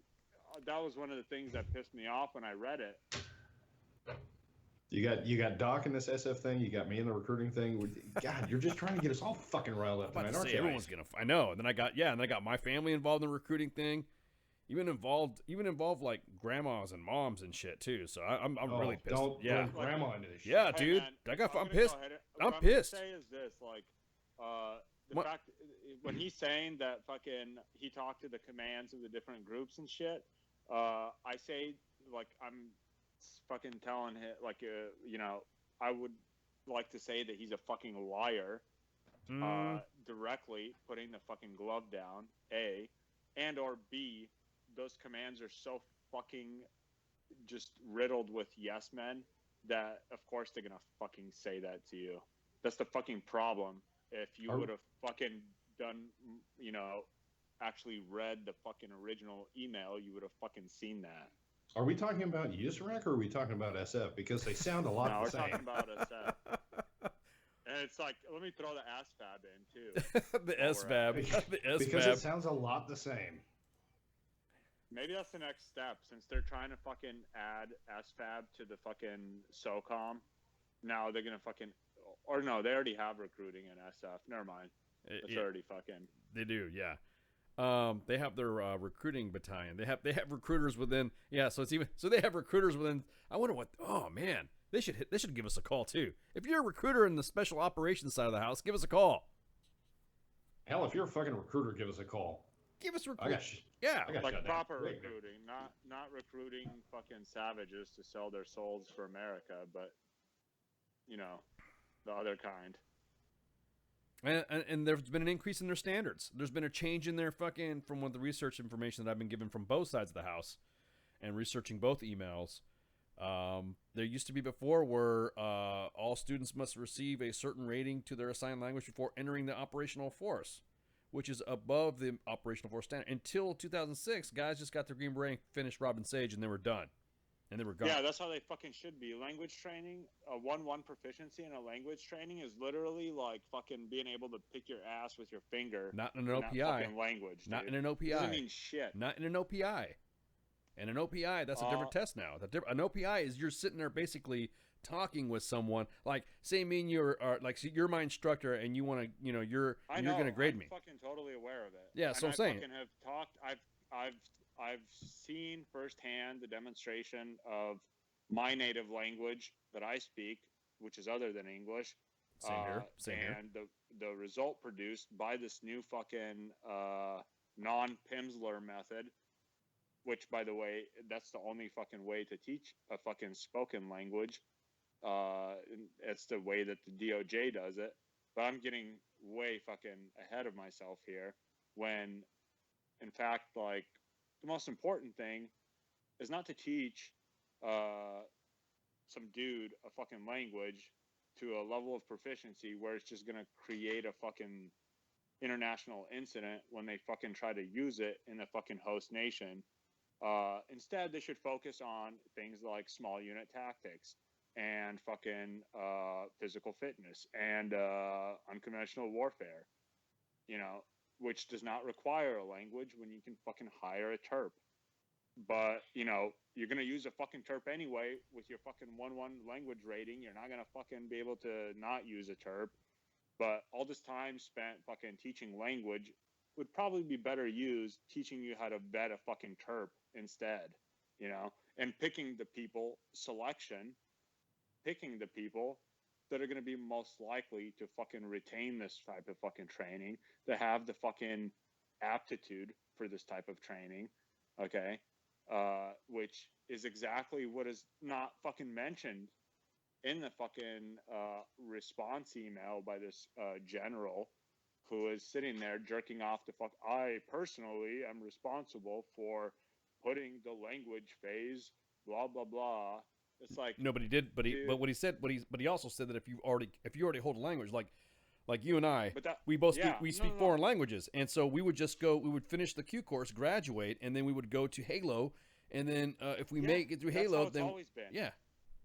He didn't change that. No. That's how it's always been. No, they used to have guys who were already proficient in a language. They used to go through language school. It would be like if they wanted to. No, it was as if he had no language. It was as if he was just a dumb Joe on the street who didn't have a language. I don't give a fuck if you speak Arabic, Farsi, or what. Well, I don't know about the Arabic, Farsi shit, but no, dude. But that's exactly what it was. Like if you spoke, the only times that was not the case is if. So there's the DLPT language categories, right? Like if you spoke a language that wasn't a fucking priority language, then you fucking got sent to language school to learn a priority language. As in, if you spoke German after the fucking wall fell, that's no longer a priority language. Yeah. And so you went to school obviously and possibly that, learned of course, Russian or fucking something else. Correct. But if you spoke a language that is like, you're saying Arabic, obviously, but like Russian, Chinese, Korean, Tagalog, those languages are all fucking in that first like category. And if you spoke those languages, you did not go to language school. That is not a change. He did not implement that. He fucking moved some shit around, and now he's trying to fucking say, like, that's always been the fucking case. WTF Nation Radio, you're on the air. What's up, man? Who's this? Don't have to give me your name. Just what's going on? What you calling about? This is the one and only Sergeant America. Who? This is Sergeant America, man. This is y'all's infamous recruiter. Oh my God, Sergeant America! Holy fuck! Long time no hear. I wanted to see what was up. God damn, dude! Holy crap! What you been up to? What you been doing? So what do y'all want to? I would not too much, man. You still in the recruiting gig? Yeah, I took over my recruiting station. We're out of Missouri now. Doing some good stuff, you know. All right. Like not lying to applicants about the craziness of the Army. That's one thing I pride my station on. But you know, I guess just this overall shenanigans with freaking USAREC and freaking recruiters wanting to post stuff, you know, and this and that. You know, it's I don't know. I guess I want to give more insight on the better side of recruiting versus the worst. Because, you know, with every organization that we have in the Army, you're always going to have, you know, your bad apples and Of course. shitbag leadership, you know, this and that, you know. But I guess what it really comes down to, you know, I think what everybody tends to forget, you know, just take care of your soldiers. That's it. You know, like quit expecting, you know, this one high. This is the issue I find with every organization. They want that one NCO or that one specialist or one private to take care of everything. You should be able to part the fucking Red Sea, you know, and that's it. Single point of failure. You treat them like dogs. Yeah, you know, and you treat your guys, you know, the way they need to be. You know, if they need to be, you know, correctively disciplined, then so be it. You know, you don't have to be a total asshat about it. Do it proactively, make sure they learn from whatever they mess up on and move on. You know, but we tend to freaking sit there and we harp so much on the EO and the sharp and the politics, just like political America does these days. You know, we lose what it takes, you know, to be part of that organization where we actually feel pride, you know, taking care of people's families, you know. Like they see every leader in the Army says, well, families first, you know, but nobody ever really proves that, you know. Working kids till the 2100, you got them up at 4 o'clock in the morning. How's that taking care of families? Yeah, and I was about to say, so all that shit's true, right? Is that what you're saying? Yeah. I won't go as far as that because, you know, I'm still in Easter egg and stuff like that. But I'm going to say, you know, there's bad seeds in every organization. Yeah. Do I feel that some stuff needs to be brought up? Heck yeah, because a lot of stuff does get covered up. I'm not saying just in Utah, but it's the Army, you know. We all have the good old buddy system, you know, and this and that.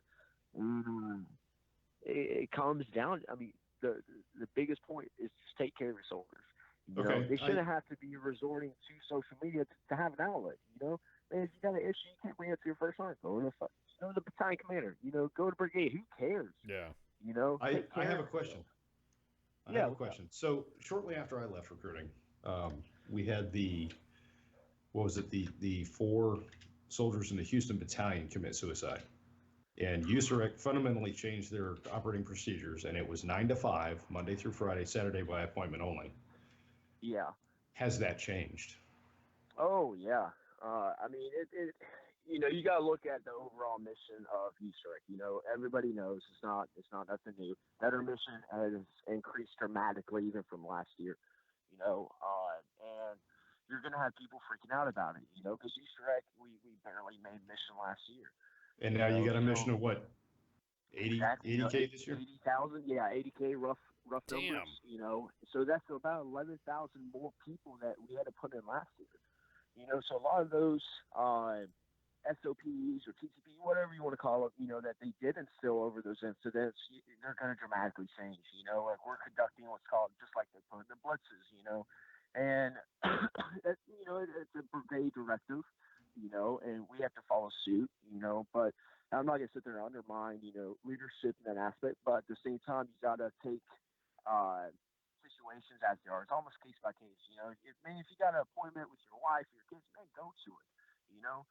Like, so, and not to undermine the leadership as well, but there's only 5 recruiting brigades. And I fell under, when I was a recruiter, I fell under the 6th recruiting brigade, which far and away, for the most part, controls the western half of the United States. Yep.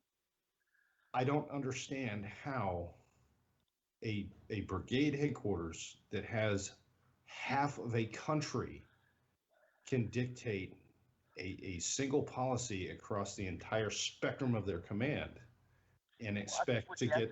Almost have to look at is, you know, what is the trend? You know, what is you start to look at, you know, how recruiters, we love to micromanage. You know, people say it's not that. That's what it is. You know, if you're not making mission, they're going to dig it to your daily planners. They're going to do this. They're going to do that.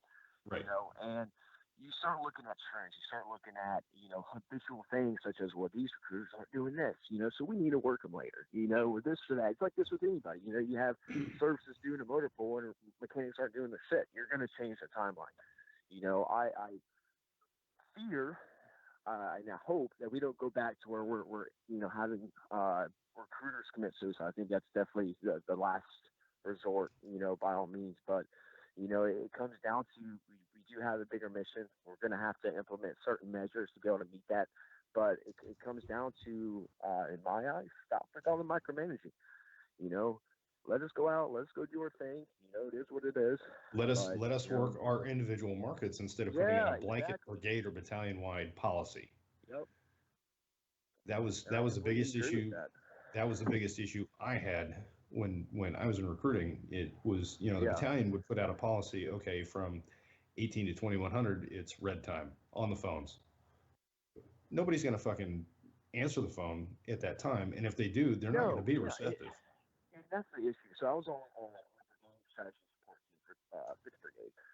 That's who I'm assigned to currently. And I've been used for about 18 months. I'm station commander now. And I was the top recruiter in the top 10 of the battalion, usually number 2 or 3, and this and that. And I didn't really follow the ROIs and the ROPs like they wanted to. They believe explicitly just on telephonic prospecting. I don't agree with that. You got to get out there. You got to motivate people. You got to want them to have that honor. Like look at the Marine Corps. How do they recruit? Fancy ass uniforms that never changed, and cinematic ass theater fucking videos. Fucking dragons, man. Theater recruiting. Yeah. And look at us. We're changing everything. We're trying to do this. We're trying to do that. To blow up freaking Army guys you can bring to high schools. Like, that's not going to get your freaking option 40 guys. Oh, man, I guess we'll go in the Army because he's, giant ACU clad blow up doll. Yeah, exactly. Exactly. It's just going to get high school bitches pregnant. Yeah, I hated that fucking thing. Sorellas and get the same damn thing and just throw some freaking OCPs on it, call it a day. Like, look, it's Susie. But, and I guess that's the issue that I have is we're trying to jump from the latest fad to fad, but we got focused back on tradition. Bring back the fucking peaks and cranes. Make us look sexy again, and roll from there. Quit trying to change everything at the drop of a hat. It shows inconsistency, and that's why these recruiters are working so hard. They don't have morale. They don't have motivation. That's how you motivate them. Give them something to fucking fight for, and look decent doing it. Not freaking, wait a second, guys. I understand I got a full cafeteria. I'm going to blow up freaking Lazy Susan over here, and shit like that, So, I don't know. I got my own views on recruiting. I push my guys hard. I treat them freaking amazing. I think our climate survey, if we had to do a climate survey for individual stations, would be impeccable. But it's because I take care of my guys. I don't believe in that foo-foo crap. Have you guys instituted any kind of new prospecting in regards to social media and technology now? Because when I was in, it's only phone and face to face. There was no such thing as social media prospecting.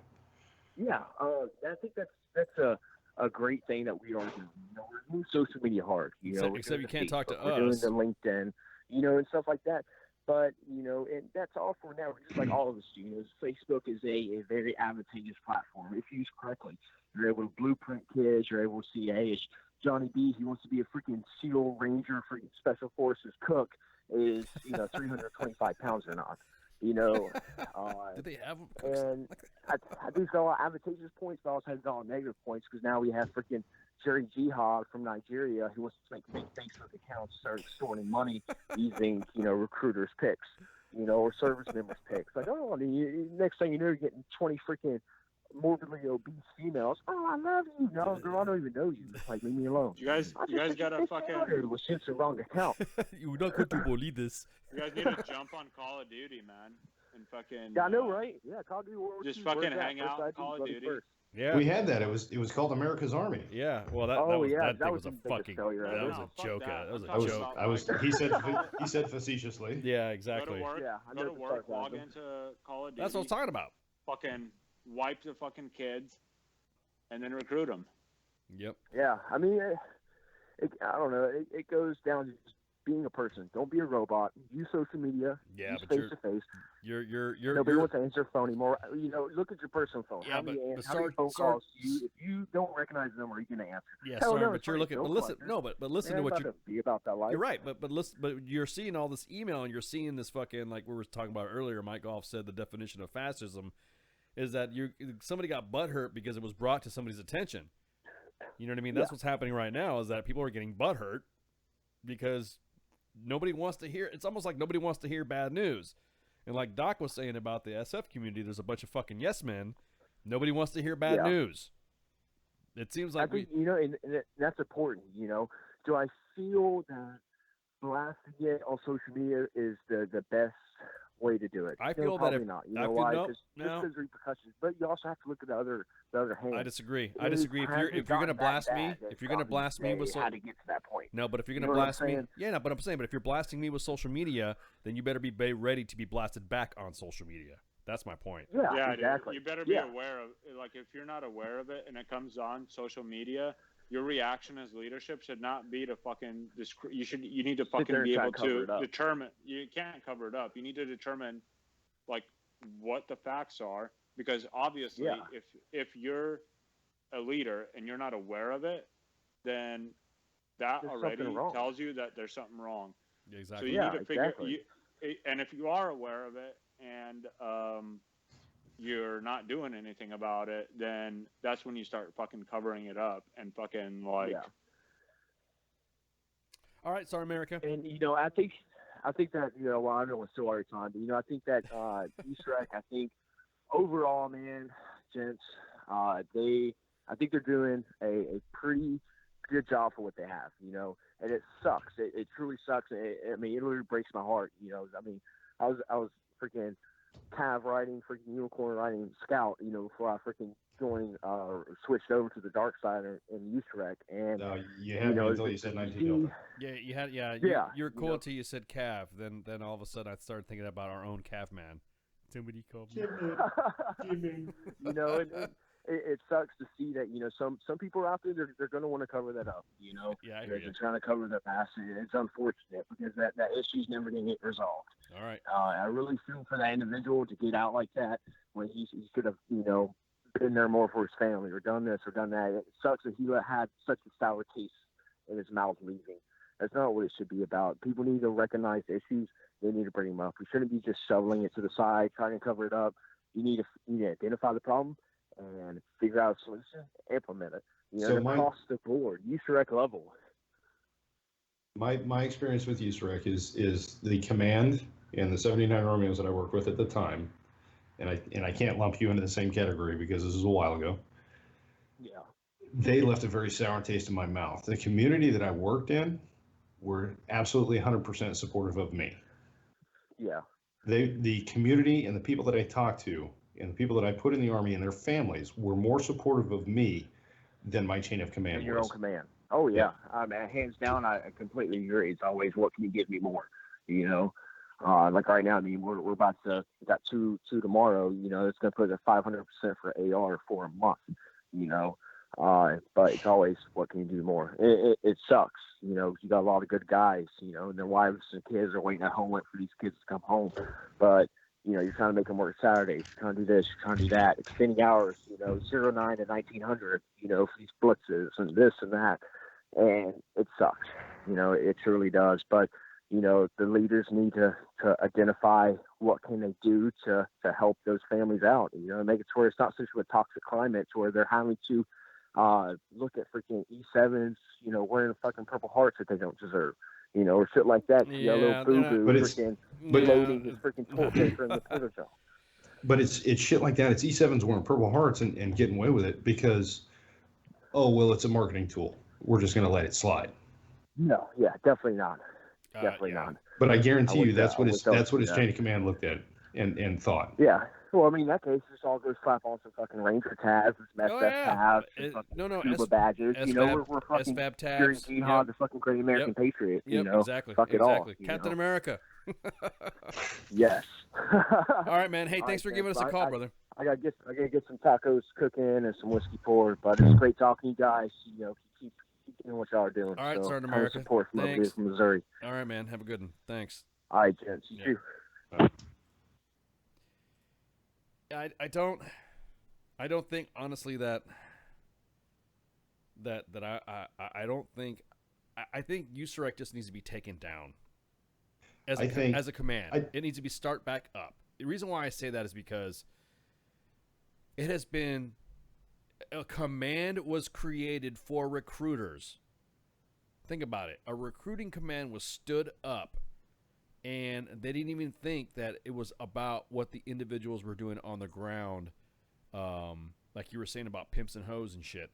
Yep. They weren't thinking about what the results were going to be on the ground. They weren't thinking about nothing. Anything. The recruiting command is being dictated by the Army Marketing and Research Group. If there are some things that the recruiting command would love to do, but this unit, this organization will not let USAREC do it because it has to go by their fucking guidance. So Correct. There's another piece of bureaucracy attached to it. So I think that USAREC should be removed from the whole fucking picture, and Army Marketing Recruiting Research Group, or whatever the fuck they call it, you fucking do it. You fucking do it. If you think you got it and you're fucking telling the recruit. And that's where I think the fundamental leadership failure occurs in USAREC is the basic philosophy of any leader in the Army is, I'm not going to ask anybody to do something I haven't already done myself, or I'm not willing to do myself. Yeah, exactly. I want to see a first sergeant. I want to see a sergeant major. I want to see a captain, a battalion commander out in the street trying to recruit some high school senior, and not the one the one obligatory contract that they have to put in to validate their command or their guarantee it. There's initiatives out there that the kids want, were just dying to come up and are being told. And this goes back to what I was talking about, and this goes right into the SF conversation. Some of the standards and stuff that are involved in SF, and some of the standards or techniques that are created for that, just don't need to happen. I mean, the standards that were started don't. It's hard to describe. The standards that were brought into SF were different from back in the day. You know what I mean? You want these guys? It's just different. You guys, you know, the special operations community guys wore fucking recruit straight leg boots. You were not authorized to fucking modify your soles. You were not authorized to wear this. And so now let's put it this way. So the guys, okay, then let's fucking make the recruits wear fucking straight leg boots and shit from back in the day. That doesn't make sense. Those standards from back in the day cannot be. In other words, you cannot hold those fucking standards from years and years. And I'm pretty sure there's some science to how they do all their fucking selection and shit. I don't fucking know, but I'm sure there is. Legitimate science. They're trying to mass produce soft. That's Correct. what they're doing. Correct. That's their intent. Like that's the motivation behind this fucking abortion. Well, you got to think about it in too. SF anyway. Well, you got to think Everybody about has it too. potential. Think about what happened now. That the SF was ordered to create a 4th battalion. When they were ordered, they've never had a 4th battalion because so that's another class in itself. To have that 4th battalion, then after they had that 4th battalion, then they were taking on missions that were not generally SF missions. They were told to go do these exercises, support GPF, the general purpose forces, to go do their fucking Hohenfels exercise or go do their JRTCs and NTCs and stuff like that, and not relying on something that was originally their core mission, unconventional warfare. And we had this discussion before, but the thing is that they created this giant command, the largest division headquarters in the U.S. Army. The 1st Special Forces Command is the largest division headquarters, deployable division, in the U.S. Army. It has the equivalent of 11 BCTs in it. No other division has this size at all. I'm just saying the equivalent of. They're still trying to man that organization. So all those slots, when they say we're short this many RSOF personnel, are to fulfill that command.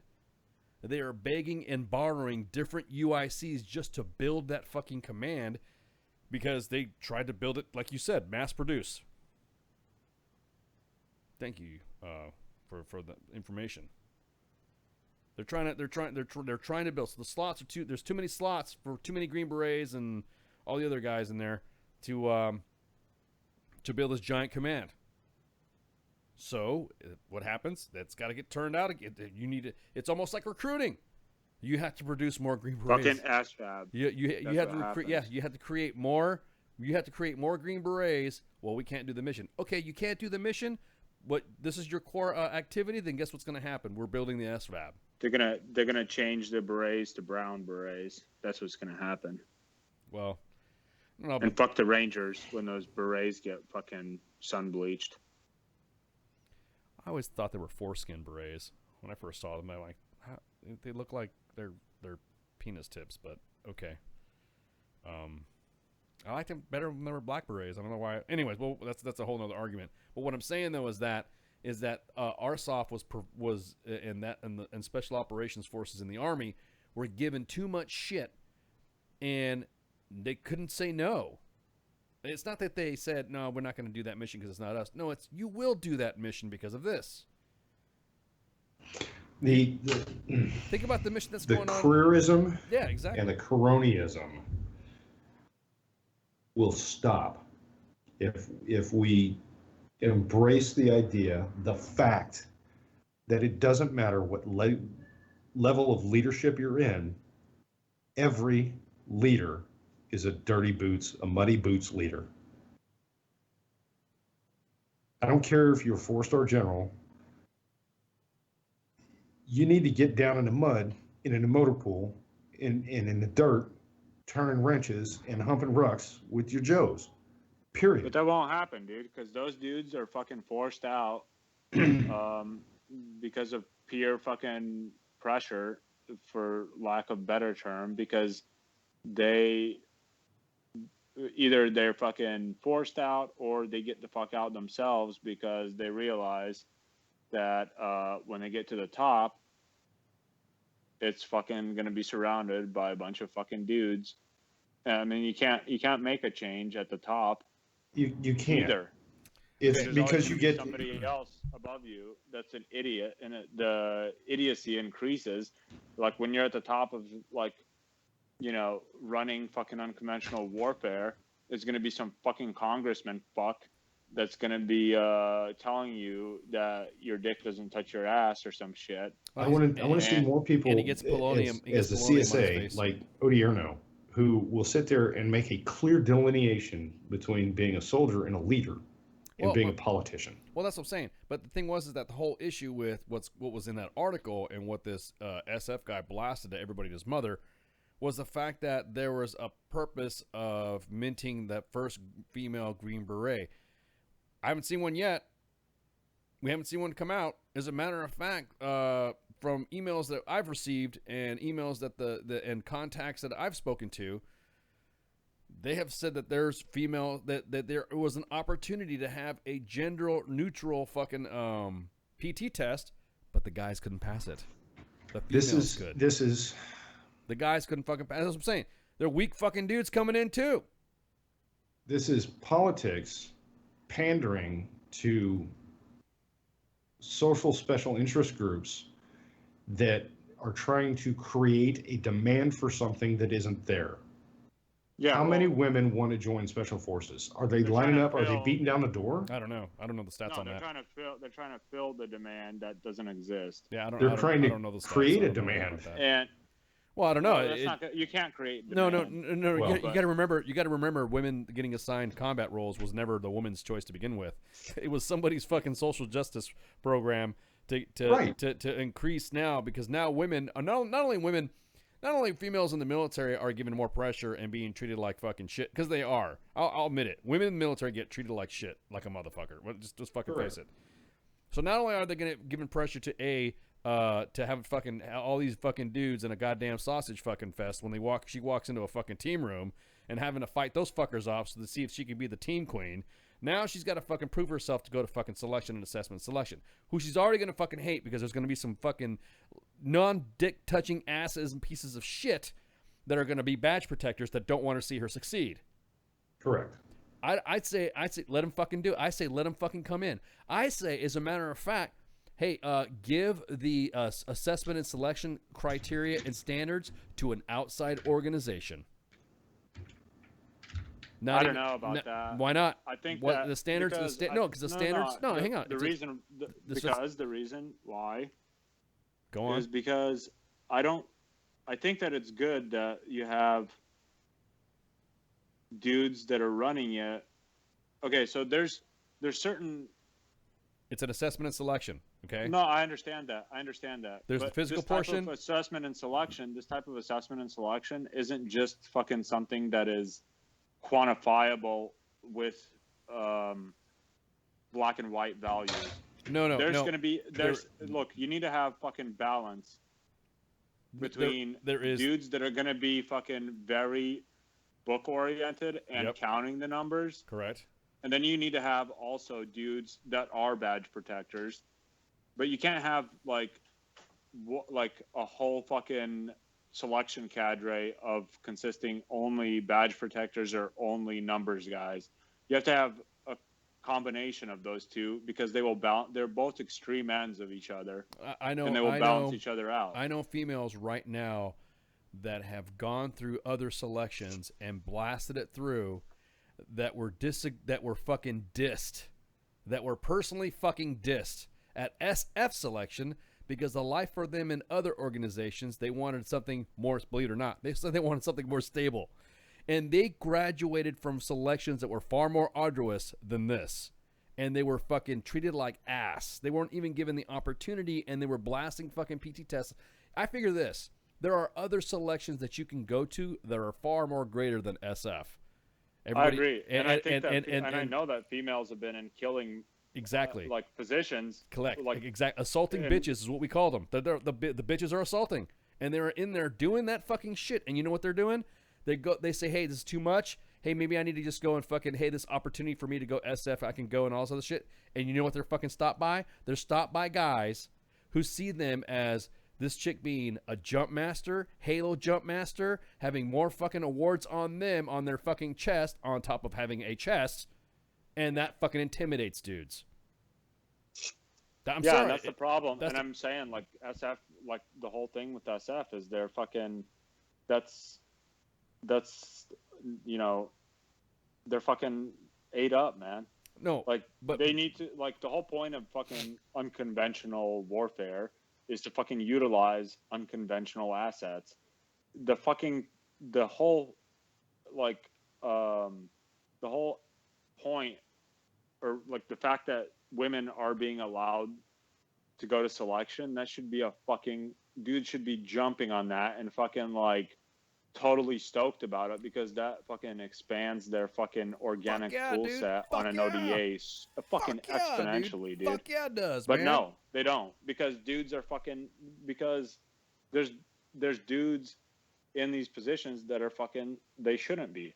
They fucking have weak fucking egos. They're fucking, that's the thing, man. And that's why, like, selection needs to be selection. And if you have a class where you have nobody meets the standards for selection, nobody should get selected. Correct. But instead, there's fucking minimum fucking passing criteria. There is. They're being told by hire. These fucking correct. That is correct. They are being told by hire that you will have so many pass for assessment and selection. Yes. So it's fucked up, man. Like, good for you. The chicks that are going out and fucking doing the real fucking hitter shit, that are fucking bypassing the SF community and fucking saying fuck off. Like, good for you, man. You guys are fucking, like, don't waste your fucking time with those dudes. They're gonna be assholes. They're not fucking worth your time. I almost got one on here. But she was concerned, and I'm like, you know, I'm not gonna force you if you want to come on, because she wanted to leave the life and she wanted to go SF, and this was the opportunity to do it, and she about lost her shit when she's like, motherfucker, I did a selection that was far greater than this, and and they were intimidated by her. Hey, what's going on, Spanky? Oh, all right. Sorry. Hey, y'all. Hey, y'all. No, y'all were talking about badge protectors and everything like that, and the thought about bringing, like, you know, people from the outside in to, you know, evaluate them. And I completely and totally agree with that line. And, you know, I know it's not exactly the same. SF and EFMB are two different things, but I've seen it. I've seen the badge protectors, and they do that. And I'm just like, what the fuck? It's written in black and white what the standard is, and you're going to, like, knock this kid. And I know it's like two different standards, you know, it's like completely different things, you know, EFMB and whatever they do in SF. But that's my point. But that's my point. The point being is that there is a standard. Like for instance, you are to ruck with this much weight for an unknown distance. At this point, you will tell student to stop. If student does not make to your point, move to plan B type shit. You know what I mean? Because that's the way they do it. They fucking go through that selection process, and that's it. They do that. Through all the selections that they have. Everyone thinks that, oh, it's just... dude, here's the let me jump in real quick. The big difference between SF and any other, like, badge type shit is that SF, like, selection, pipeline, etc., that's like a mechanism which brings the people from outside of your organization into your organization. It doesn't mean that, like with EFMB or EIB, those infantry dudes, those medic dudes, they're already fucking in the organization and they're just getting a fucking certification. It's a badge. And SF, the badge is not the fucking thing. The thing is that you are fucking vetting dudes to come in and work with you. And the reason that I don't think that it should be done by outside people or neutral parties at all is the reason why the cadre in SF selection and Q course was designed to be from the force initially is because they're invested in the force. As soon as you're done with like 3 years as an instructor in the Q course or in selection, then you go back to the ODAs and the dudes that you fucking let in or didn't let in will be fucking your team members. And the dudes that you let into the organization are going to be the ones that are going to be responsible for getting dudes killed that are your fucking brothers, that you're fucking, it's your responsibility. You're protecting your regiment, your group, your organization. You're protecting them from fucking reducing the strength of the weakest link, more or less. Okay, I completely understand that, Doc, and I completely understand that. But I do remember, a couple years back when they first opened this up, oh, female rangers and female this, female that. And I remember, thinking to myself, I'm like, okay, so not saying that the life and everything, because trust me when I say it would never have been me. It would not have been me that raised my hand to say, oh, pick me, let me do this. But I did like, okay, so what is the physical standards for this? I'm like, oh, well, yeah, now it would have been hard. But 10 years ago, I'm like, well, that's not hard. So what exactly is it that they're failing, or what is, No, that's the thing. In this assessment thing? That's what I'm asking. Yeah, the emails and people that's been speaking to me about this have said that in one session for the Army APFT, there have been Army APFT failures before assessment and selection even starts. Because I guess part of their assessment process, they have to do a PT test. And there is I guess there's an SFPT test. If they don't get in unless they pass the SFPT test. Well, there are guys that show up that pass, no problem. But there are guys, I'd say a good chunk, not a lot, a good chunk of guys fail the SFPT test, and then when they blow that criteria, they end up failing the regular Army 180, 60 points per each event PT test. The females, there's a higher female fucking APFT passing than the males. Well, that's percentage-wise. It's a ratio. It's going to be a ratio. It's going to be a ratio, and it's off. Going to, correct. How many females? How many females are in there versus the percentage of females and percentage of males? And obviously, the bitches that are going to selection in the first place are going to be fucking man eaters in the first place. Exactly. So. They're going to be fucking rock hard. So, and the guy and that's what she said. Indeed. Matt Lauer, PTSD. But the thing is that so it's not against, everyone keeps talking about, well, you're letting women in. Well, it looks like they're passing fucking PT tests more than the fucking guys that are coming in. That's issue number one. All the other... I don't know what the fuck, like, whoever brought up women into this is fucking retarded. The women is not the problem. You need more women. Then you'd fucking, like, you need to fill your 4th battalion. well, open selection to women. Period. No, Open but it, that's what I'm saying. That's same what this standards. email. Or instead of making No, SFAB, Doc, but which this is a fucking the fat fuck like whatever degeneracy bullshit. No, what I'm talking about is that's what it said. That email they sent out to everybody was paving the way for the first female Green Beret. And he said that. And again, everyone's talking about different types of standards and all this other shit and all that. The DoD directive to have women integrate into SOP, there was mandated down to the lowest levels. Oh, okay, well then that happened. Everyone's fucking then do it. Why are you fucking bitching about it? There should be no leadership input. There should be no deviation to standards. There should be no deviation to standards. So, and of course, there's been females attending SFAS, but they fucking drop for injuries or something like that. It's not they can't fucking hack it, and that's what everyone's talking about. Oh, we've got these lowering of the standards because of women, and that's to me the way I saw it. This whole email was going to the lowering the standards because of this, because of that. I'm like, okay, I can see that, and then there's because of this, I can see that. I can see that. I didn't see it blaming females. I saw it as like somebody who was in for a while in the community. And over time, they watched the fucking progressive degradation of the standards.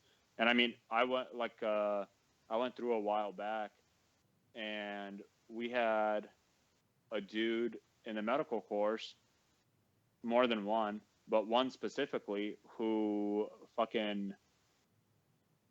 he fucking did something that everybody fucking in the class knew about, which is not only met the criteria for a hard fucking fail, which would have at least got him fucking recycled, but it was something so fucking ridiculously fucking dangerous and elementary mistake that it should have fucking.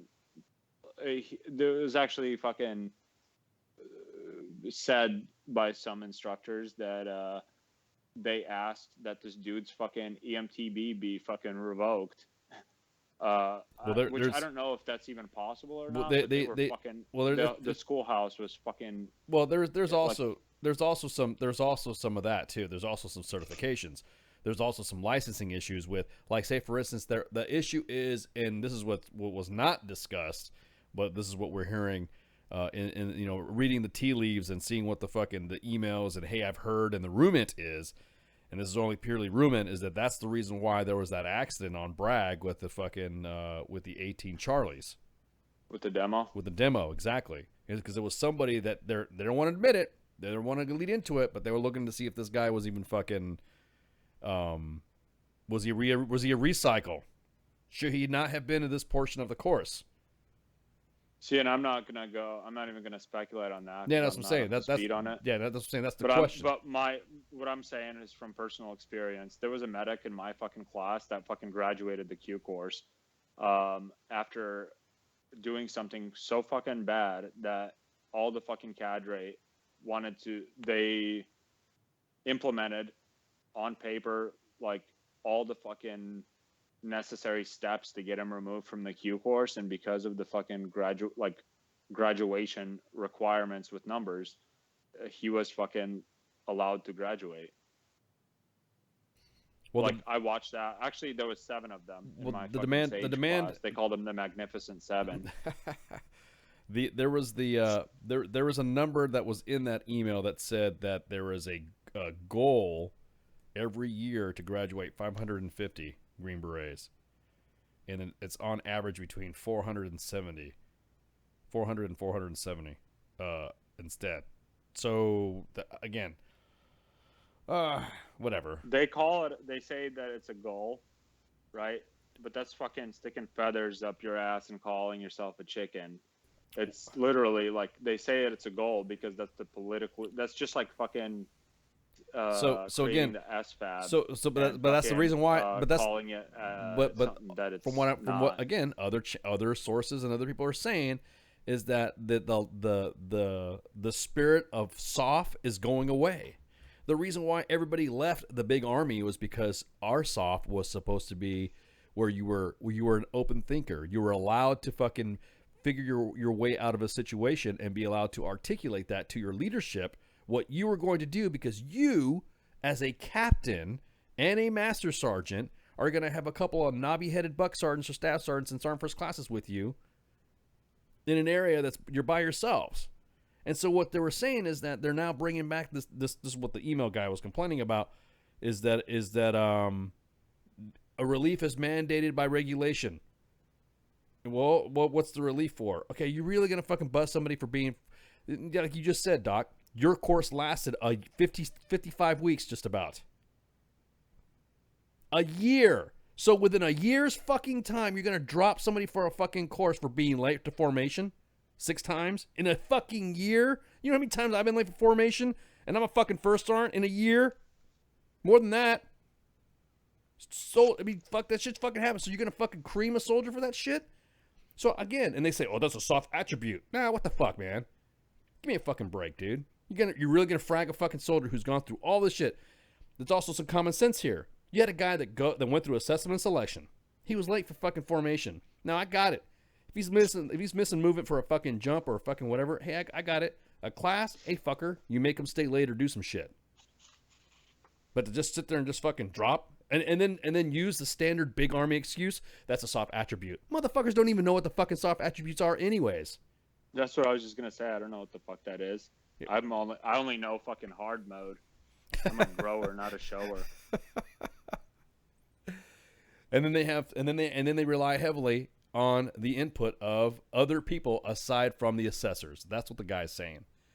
Is that I, as an assessor, and saying this guy needs to go because of this, and I can back it up. There are people that sit on a board that look at this information and say, nah, he should stay. And that's the mistake that you were talking about. Dude, we had fucking pink cards, like dudes that were, like, we know, like during selection, yeah, nobody fucking talks to each other because you're not supposed to discuss it.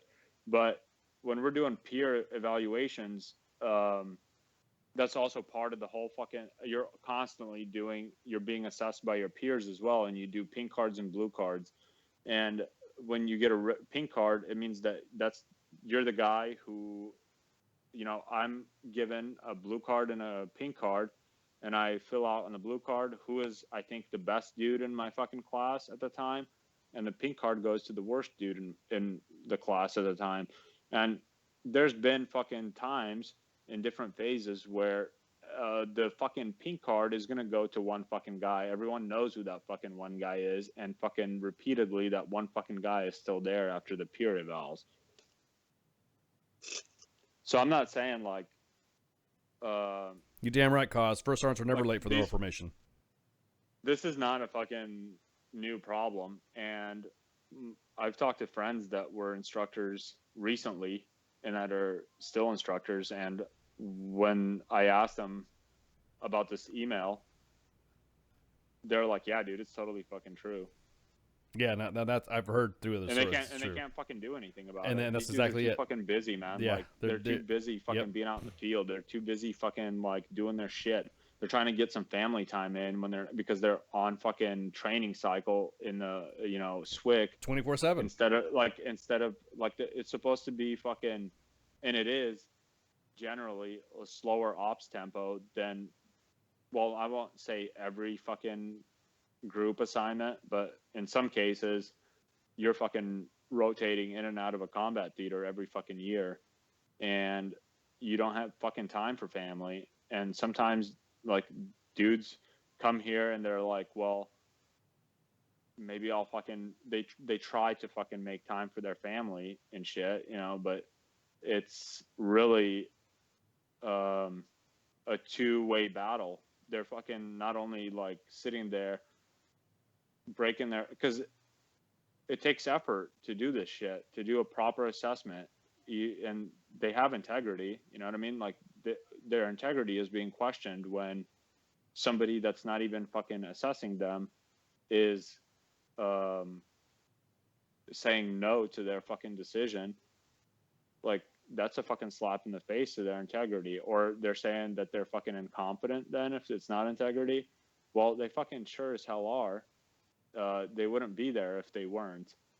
And now there's going to be dudes coming in, and they have been coming in, that are not, they should have never passed selection. And because that's where it starts. Like those number games start at selection. So I don't know, man. Like it's and it's not necessarily something that the leadership of the fucking regiment is, maybe it's not in their power to change either.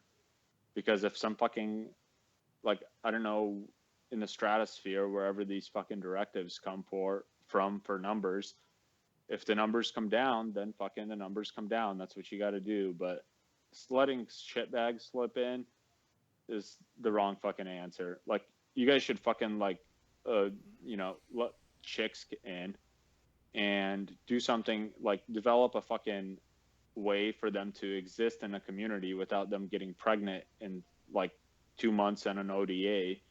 Like, set up fucking chick ODAs or fucking You know what? augmentation fucking They actually, ODAs. Some shit like USASOC that. did come up with a program where there were just female. That's a good idea. Could you imagine? Having Israeli army. Yeah, exactly. That's what I'm saying. The Israeli army. Could you imagine though a female ODA going in a fucking area, and then fucking motherfuckers up, and then finding out that a bunch of women killed them? Like that would be some awesome propaganda to have. The propaganda value, yes, but also the fact that it separate, like the access that women have. Correct. The wax. Dude, it doesn't matter. It doesn't matter that, like, you know, bitches got to wear burqas or some shit in different parts of the world. It doesn't fucking matter. Why? Do you know why they wear burqas? Because men are fucking terrified of the fucking control that women have over them. Well, not to mention the fact that the power of the pussy. They're jealous. Jeez. They're jealous. They're jealous that they're going to be looking at some other dude because they're too busy fucking goats. What I'm saying. That's fucking totally. I'm just saying, like, and you know what? That's fucking literally the same fucking dynamic that is fucking us here right now. Maybe we don't put women in burqas, but it's a matter of fucking penis envy, and, like, not penis envy from the chick side, but the fact that fucking these dudes know that these chicks got bigger dicks than they do, and they're afraid of them, and they're fucking maybe weren't breastfed as children. I don't know, but ultimately, or maybe they have mom issues or something like that. Yeah, dude, that's literally what it is. It's a bunch of fucking. It's totally fucking retarded.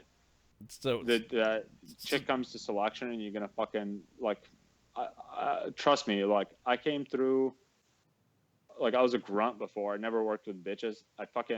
I'm not comfortable working with chicks because I know how much fucking power the pussy has.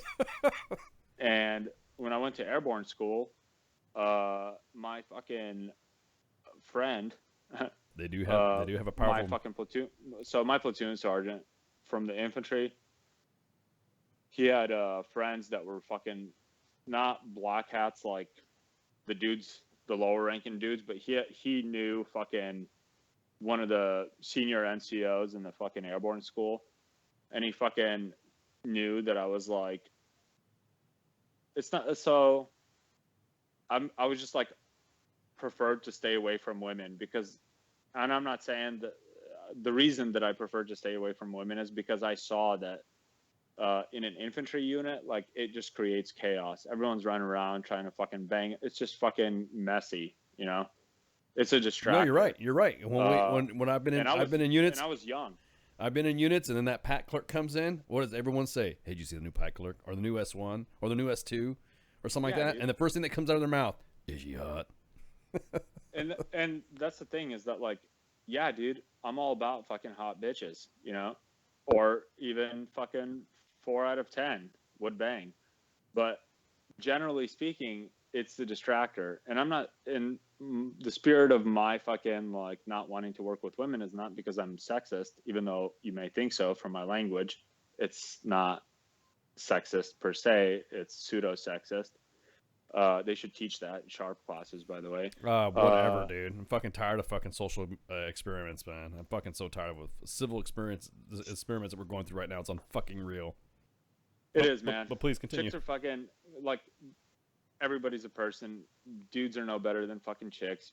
And I'm just saying, like, institutionally in the infantry, I didn't want to work with chicks. It was just fucking not necessary. it distracts dudes. For the most part, it's a bunch of young dudes. And at that point, I was really young. I couldn't keep my fucking dick in my pants for shit, you know? And I knew that about myself. And I tried to stay away from women as a matter of like, because I wanted to fucking not fucking get married and lose my fucking house and fucking car that I didn't want in the first place and pay fucking child support and alimony. The deepest, you know, like the deepest I hole just ever. Didn't want that. Yeah, I did. The deepest hole ever. Well, my fucking platoon sergeant knew I was already a very stoic philosopher, even in my young private days. Of course.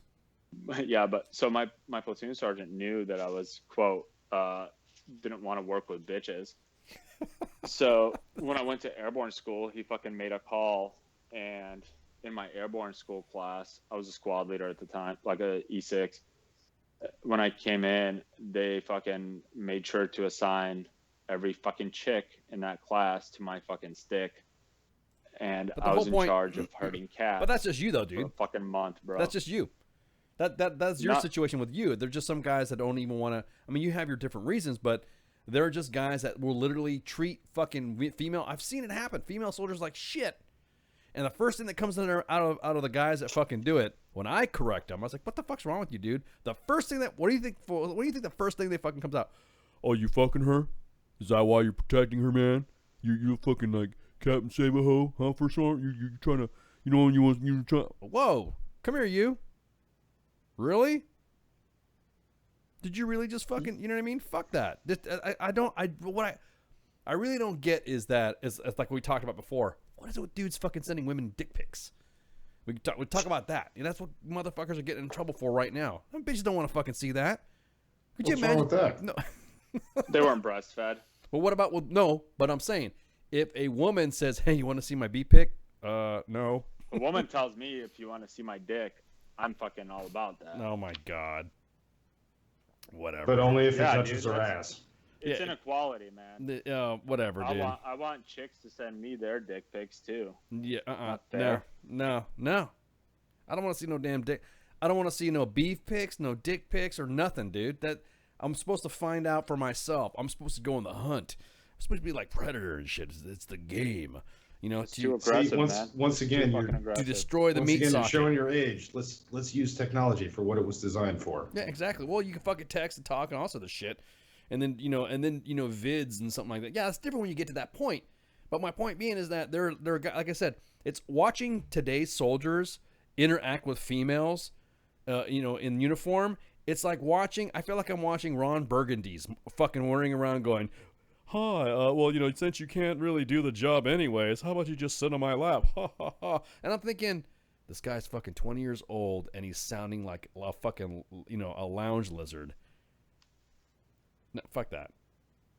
Yeah, I'll show your age. You went to basic in 1994, huh? I was already in.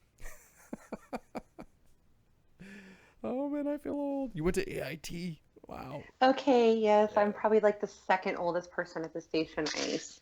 Third. Oh, third? Oh. Ooh, yay! I'm excited now. Yeah, I'm the oldest one. I think. See, and I thought I was the second oldest. Well, no, because remember we had a discussion and oh god, you went to basic 1990. I don't remember anything unless I wrote it down. Yeah, I know. And our ages are probably not important enough for me to take notes on. No, it's not. It's not. You went, been to basic in 90. Whoa. Oh damn. No damn. I think as far as the station goes, I'm up there. I'm part of Team Old. Yeah, we're all Anyways, my point being though is that this whole thing just boils down to, because that's what I'm saying. The guy was talking about all these standards, and he did build up this good email. Don't get me wrong. It's an interesting email.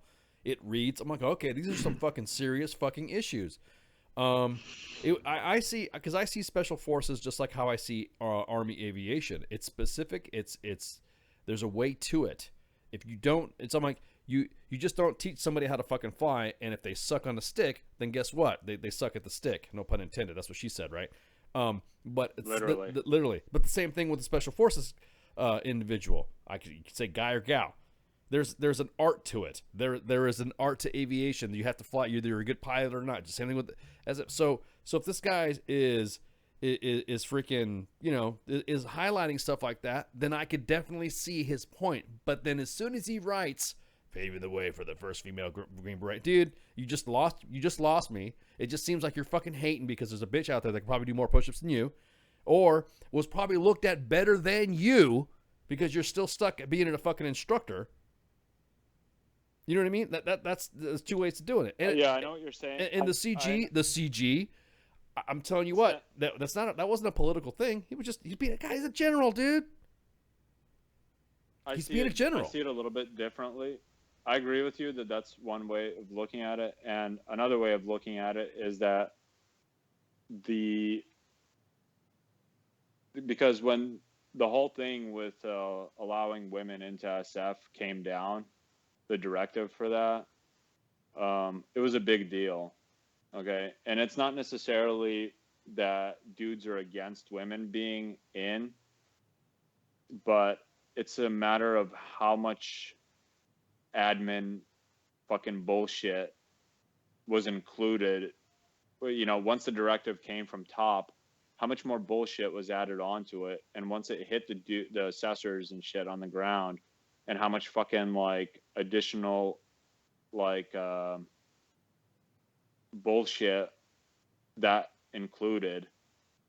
Well, I'm sure there's a lot. I'm pretty sure that's by I'm not saying that I'm aware of it or that that's the case, but I've based on the way that I've seen the shit done in the Army before, it was bound to have a bunch of additional fucking bureaucratic and fucking social justice fucking bullshit attached to it. Exactly. It wasn't necessarily that the dudes are sexist and they hate bitches.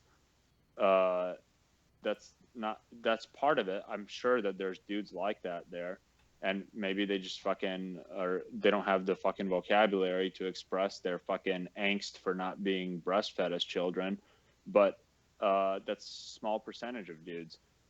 Generally when you got a dude that's able to fucking function, that has a level of maturity that they're looking for, they're going to be beyond that fucking sexist shit. And if they are fucking, in my case, I like to fucking provoke motherfuckers with sexist fucking bullshit. But when it comes down to fucking doing your work, I'm not really actually sexist. I do it just to fucking, for the fuck aspect of it, and to talk shit. Well, and to stimulate the conversation. Yeah, to stimulate the conversation, to see where someone's true. Because, you can always see somebody who's weak-minded on an opinion if they were so hard against you, that's what she said, and then all of a sudden agree with you. Does that make sense? All of a sudden they're like, yeah, no, I totally agree with you. Yeah. And I think that these bipolar issues in any topic, whether it's politics, religion, any of the fucking complex issues, when you are completely fucking dedicated to an opinion one way or another, in my personal assessment, then you're an idiot. So it should be fluid. You should be able to fucking you shouldn't automatically fucking demonstrate symptoms of a closed head injury when somebody fucking starts discussing issues of sexism or religion. You should fucking be able to flow with it, man. Yeah, exactly. Whether you fucking believe one thing or another, it doesn't fucking matter, dude. Yep. That's your belief. The other person's belief is their belief. And if they don't believe the same thing as you do, especially if the issue is bipolar, usually those issues, when they're extremely polarized opinions on a topic, that usually means that neither one of them is fucking right, and it's a matter of choice for you to fucking determine which one works for you. And but if the dudes are fucking being completely fucking sexist and shit, they shouldn't fucking be there in the first place. And I know that there are some dudes like that, but I also know that a lot of dudes are not sexist, and they're not gonna fucking be vag sniping the bitches going through selection. Yeah. Well, here's the thing. They balance each other out. They do, but give them a fucking opportunity to do it. That's my point. Don't I agree with you. Don't be a vag by being a badge protector. Fucking let them go through and see what happens. Somebody's guys making the low viewer. You weren't here earlier when we had attendance of like 50. And this is Sergeant's Time, for which you guys don't realize that we have a show every night, and each of the formats are different. Sergeant's Time is specifically aimed towards the active duty personnel, so that way the active duty guys can come on here and shoot the shit about stuff, because WTF Nation Radio, U.S. Army WTF Moment supports the veteran community and the active duty component as well. So we got to give them an outlet as well to do it. So that's why. I wish I could sing like Freddie Mercury. But anyways, so no, I get your point, man. It's just my biggest thing is that I at least give these individuals an opportunity to fucking try, because think about it. We have what everyone's talking about. Oh, well, females are. I don't think I've seen anything about the Cav Scouts yet. I don't see anything about tankers yet. I haven't seen anything about the fucking the artillery chicks. Oh, what do you call them now? Do you call them artillery men or artillery chicks or artillery women, or what do you call them? Man is a man. Well, from the matter of fucking grammar, man is a gender neutral pronoun. Correct. And according to Army doctrine, it is none of us fucking correct. Martians. Correct. Exactly that. So that you don't hear any complaints about that. I don't hear any. I don't hear any other fucking branch talking about. And actually, you've heard less drama coming from them.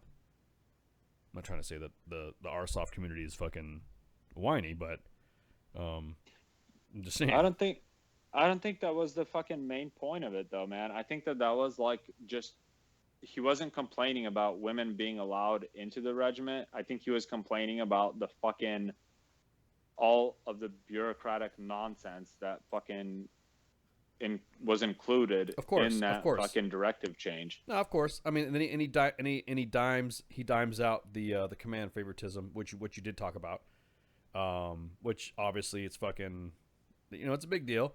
What some of these individuals have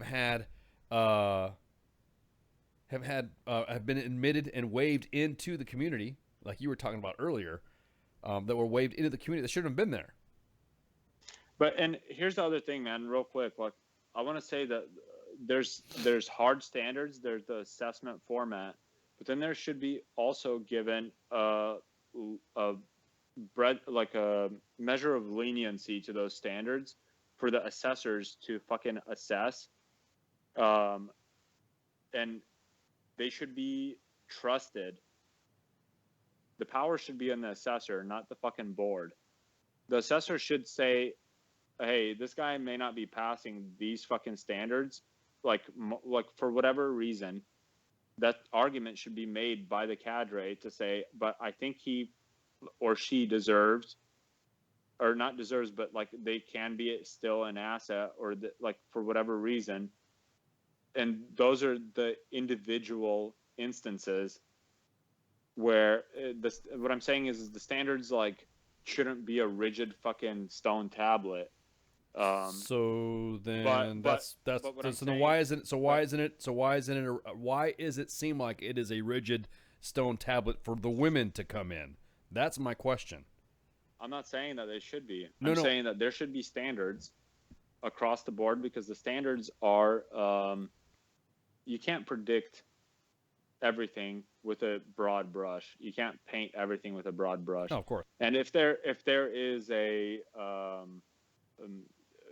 variable that appears which does not fall into those fucking particular broad brush parameters that you have implemented, having the cadre there, which you trust and they have integrity, they should be fucking trusted and given the fucking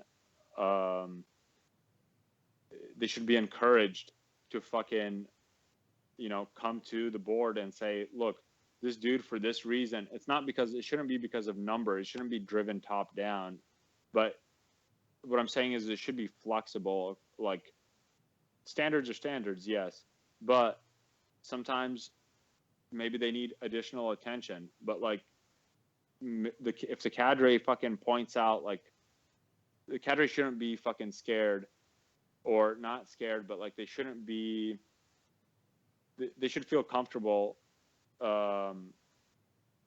You know,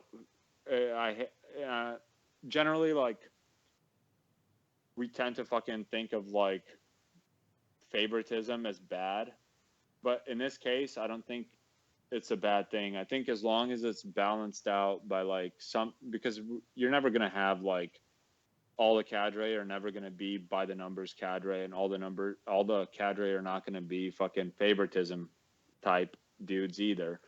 But as long as you have both types to balance each other out, and as long as both types are like reasonable and mature, they should fucking complement each other. And sometimes like people need additional attention, but the cadre who is the favoritism type may see something intuitively in the fucking potential candidate.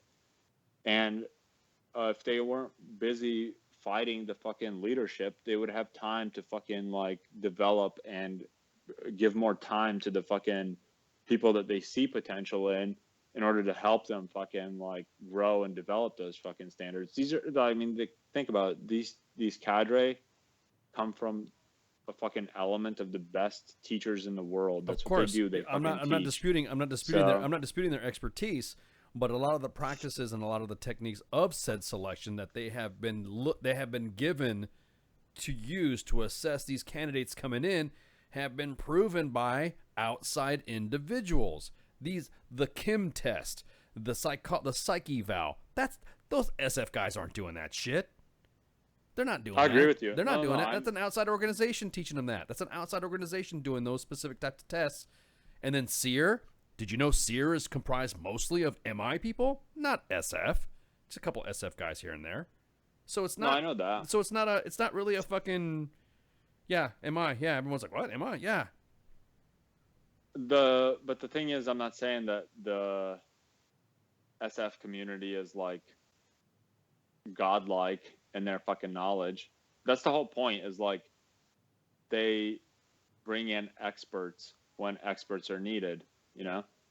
Like for the fucking psych eval shit. Exactly. Like, exactly. yeah, I mean, so I jerk off to fucking murder manuals and shit, but that's fucking a personal fucking habit. Well, it's okay. Not. I'm not a fucking certified professional. My golf jerks off to tanks and treads and fucking, you know, Sabo rounds and all sorts of shit too. So remote fires.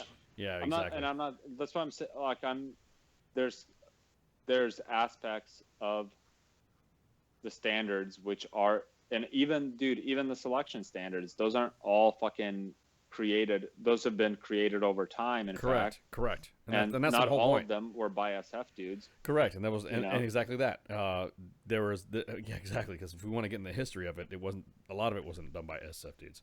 So anyways, so totally, yeah. But the cadre there, they should be fucking. If you have dudes that are like gonna fucking be very rigid with the standards, they complement the dudes that are like, I don't think favoritism is bad in that sense, because there's part of it is instinctual. Like, if the dude can fucking be a robot and pass all the fucking like criteria and all the fucking numbers and shit like that, but if he's a fucking like antisocial fucking robot that dudes aren't like, you could tell like right away, like, man, this dude rubs me the wrong fucking way, you know, you have to fucking be able to function in the team. That's very, very important. But what I'm saying is, like, I believe that there's aspects to the criteria which are very hard to fucking quantify and to place into fucking measurable fucking categories. And that's why, you know, dudes should be trusted to do it, and they're not. And it's fucking sad, man. It's very fucking sad. Yeah, well, that's another debate we're gonna have, because I'm trying to get them on here. They don't want to come on. The guys over at Chisafika Swix, those guys, trying to get them on. Give us a call, but not now. But you know, Ping us. Anywho, so real quick, I gotta do some house cleaning, man. That's why I was telling you to wrap it up. We got some badass guests coming on. We have some guest returns as well, and I'm kind of pumped about the guest coming on Monday. That's gonna be Matt Saint Sing from CBS Radio's Connecting Vets. We had Jonathan Hophanger on before, and Matt this time covers the Capitol Hill full time for CBS Radio. That's pretty baller, man. We got CBS Radio coming on here. Born in Milwaukee, spent his formative years in South Florida, and joined the U.S. Army in 2003, serving as a signal intelligence analyst with the 101st. Won't hold that against him. 101st. Got out of the Army, and then used that to use his GI Bill to get his bachelor's degree in government and world affairs from the University of Tampa, undertaking a semester of study from the University of Oxford, and earning a master's degree in political science from Ohio University. So, works for Japan's second largest newspaper, Asahi Shimbun. I don't even know how I can say that. Asahi Shimbun. So he'll be on Monday. The next bout of Sergeant's Time on December 7th, which is the day that shall live in infamy. That was the anniversary of the bombing of Pearl Harbor. Who are we gonna have? We have something special going on. We're gonna have Car for Heroes, Car Santa. He's gonna come on. But you need to tune in. I'm telling you, you need to tune in because it's gonna be a very special show on Sergeant's Time, December 7th. December 11th, we're gonna have Officer Cole. Dude, I love Officer Cole. If you guys don't know who Officer Cole is, you better break some tissue because every time he comes on, or the last time he came on, this dude comes on and visits. He visits kids who are suffering and fighting against cancer, but he visits kids wearing their favorite superhero outfit. So he will, if he knows that there's kids that like Batman, he'll show up as Batman, or he'll show up as Iron Man. He wears like he wears the legit get up, and he's gonna have some announcements to give us on that day too. Great cause, heroes and cops against childhood cancer. So that's gonna be a really good show. And then, man, what's up with all the Sergeant's Time stuff? And then 14 December, we're proud to announce that we're gonna have our friend Captain Florent Groberg, recipient of the Medal of Honor, to come on and talk about his new book, 8 Seconds of Courage, a soldier's story from immigrant to Medal of Honor. Man, I'm pumped. I'm nervous because the boss has been able to interview all these big, that's. See, I'm already getting, my hands are already starting to freaking get a little shaky there. Florent Groberg, man, that's awesome. And then on Saturday Night Savagery on the 16th, we're going to have Bill Harris, who's a volunteer firefighter who chased down the terrorists in New York on 31 October 2017. The suspect, I can't even pronounce this guy's name, rented a truck from the Home Depot and used to mow down people. This happened on Halloween. You guys remember that attack, right? And he's going to come on the air and talk to us about that event. So great job, front desk. I'll give you some serious high fives. This is awesome. I appreciate you guys doing this. So we got a show every night.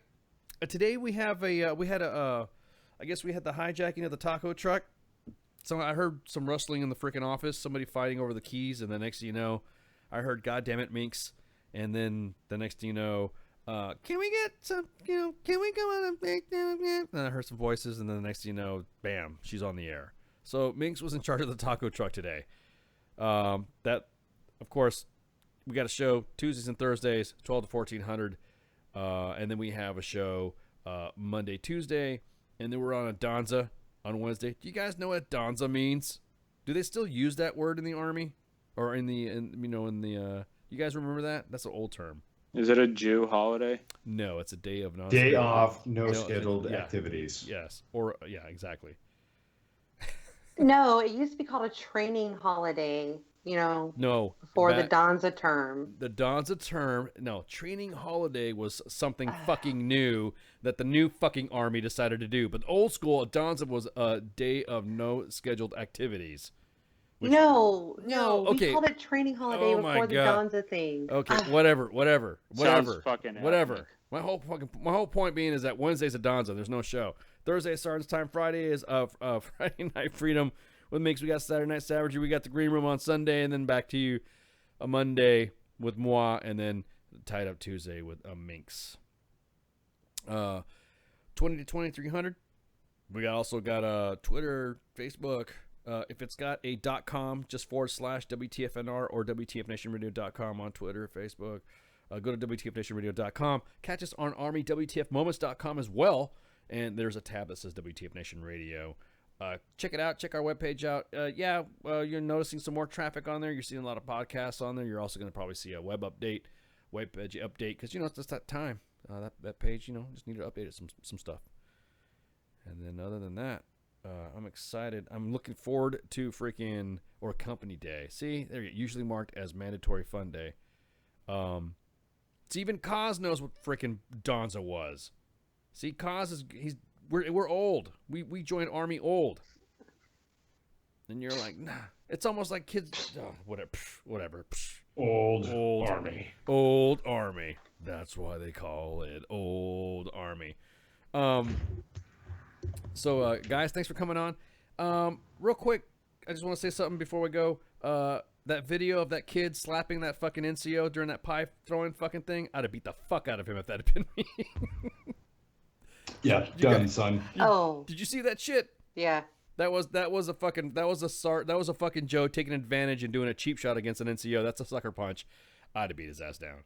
So with that, anyways, yep. That was my main page because normally we do the third segment and that's a main page review, and because we got so carried away on everybody's fucking talking about SBABs, SF, and recruiting command, then we just kind of blew by that, which is no big deal. It's good. It was a good talk today. Appreciate you guys coming on. You guys got anything for me? Anything you want to say? Anything else aside from recruiting command? Recruiting command accounts for 60% of my PTSD. I'm just saying. My dick touching my ass accounts for 60% of mine.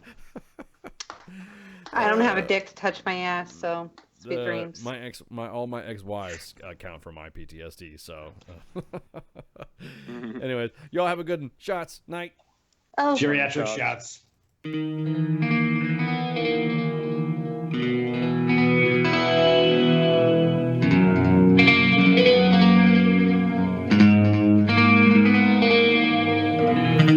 Hungry for another taste. Show around the time you waste. Your table's overturned. Sooner or later you crash, then you burn. I think I wanna die tomorrow. Die you won't be with me. I think I wanna die tomorrow. Cause I'm out of time and I'm out of my mind. Red Leg, happy birthday. I'm not going to reveal your age, but happy birthday. And also, happy birthday to Mud Puppy. If you guys have caught Yusha Thomas's new video, yeah, see if you can recognize anything WTF Nation Radio related. Yeah, I threw that. I dropped that in there, fucking Yusha. I dropped that shit. But anyways, a happy birthday to the both of you. Happy birthday, boss. This is your vision, brother. And we're we appreciate the opportunity of us be able to come on here. And Mud, happy birthday to you too. All right. So I'm not gonna sing no fucking happy birthday song either. So happy birthday, y'all.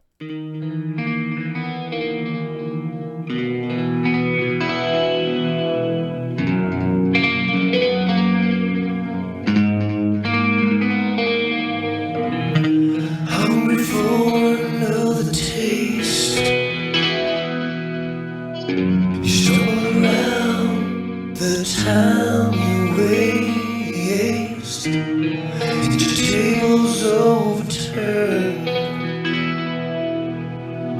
Sooner or later you crash, then you burn. I think I'm gonna die tomorrow. Are you gonna be with me? I think I wanna die tomorrow, 'cause I'm out of time and I'm out of my mind. Somebody's come and go.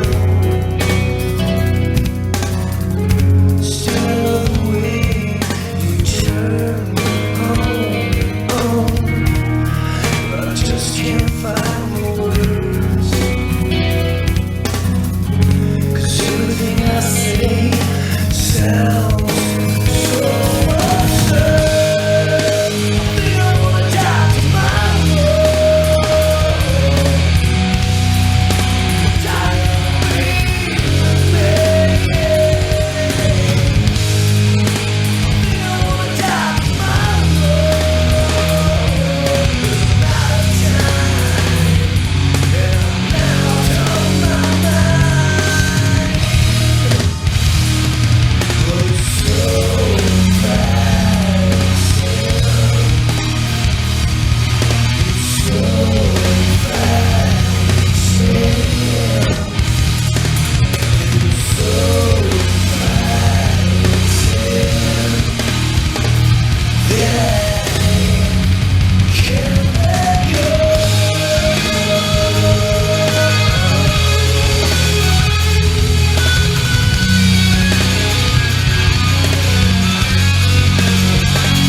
most of mine. Due to the ones who granted you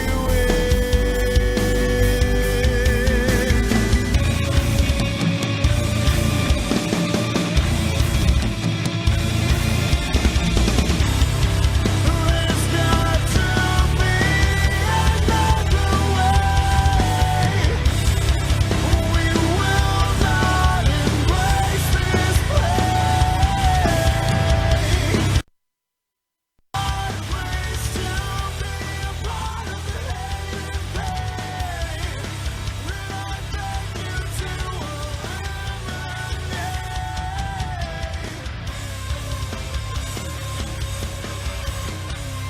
WTF Nation Radio. WTF Nation Radio. This station is now the ultimate power in the universe. I suggest we use it. The voice of U.S. Army. WTF Moments. This is WTF Nation Radio. I find your lack of faith disturbing. Good evening, boys and girls. This is Tim Kennedy. I'm a Special Forces sniper, a Ranger qualified Green Beret, a UFC fighter. Please listen to us and the shenanigans that we're going to say. We will insult you. There will be racial slurs. We will be sexist. We will offend you. But there will be magic, and a unicorn will be raped. So enjoy the show. Thank you for listening on WTF Nation Radio. just gonna never stoop so low again. I guess I don't know my own strength. Give your soul to me for eternity. Release your life to begin another time with her and your grave with me. There's a lonely way. Release your life, take your place inside the fire with I love the way you lie. Give your soul to me for eternity. Release your life to begin another time with her and your grave with me. There's a lonely way. Release your life, take your place inside the fire with I love the way you lie. Give your soul to me for eternity. Release your life to begin another time with her and your grave with me.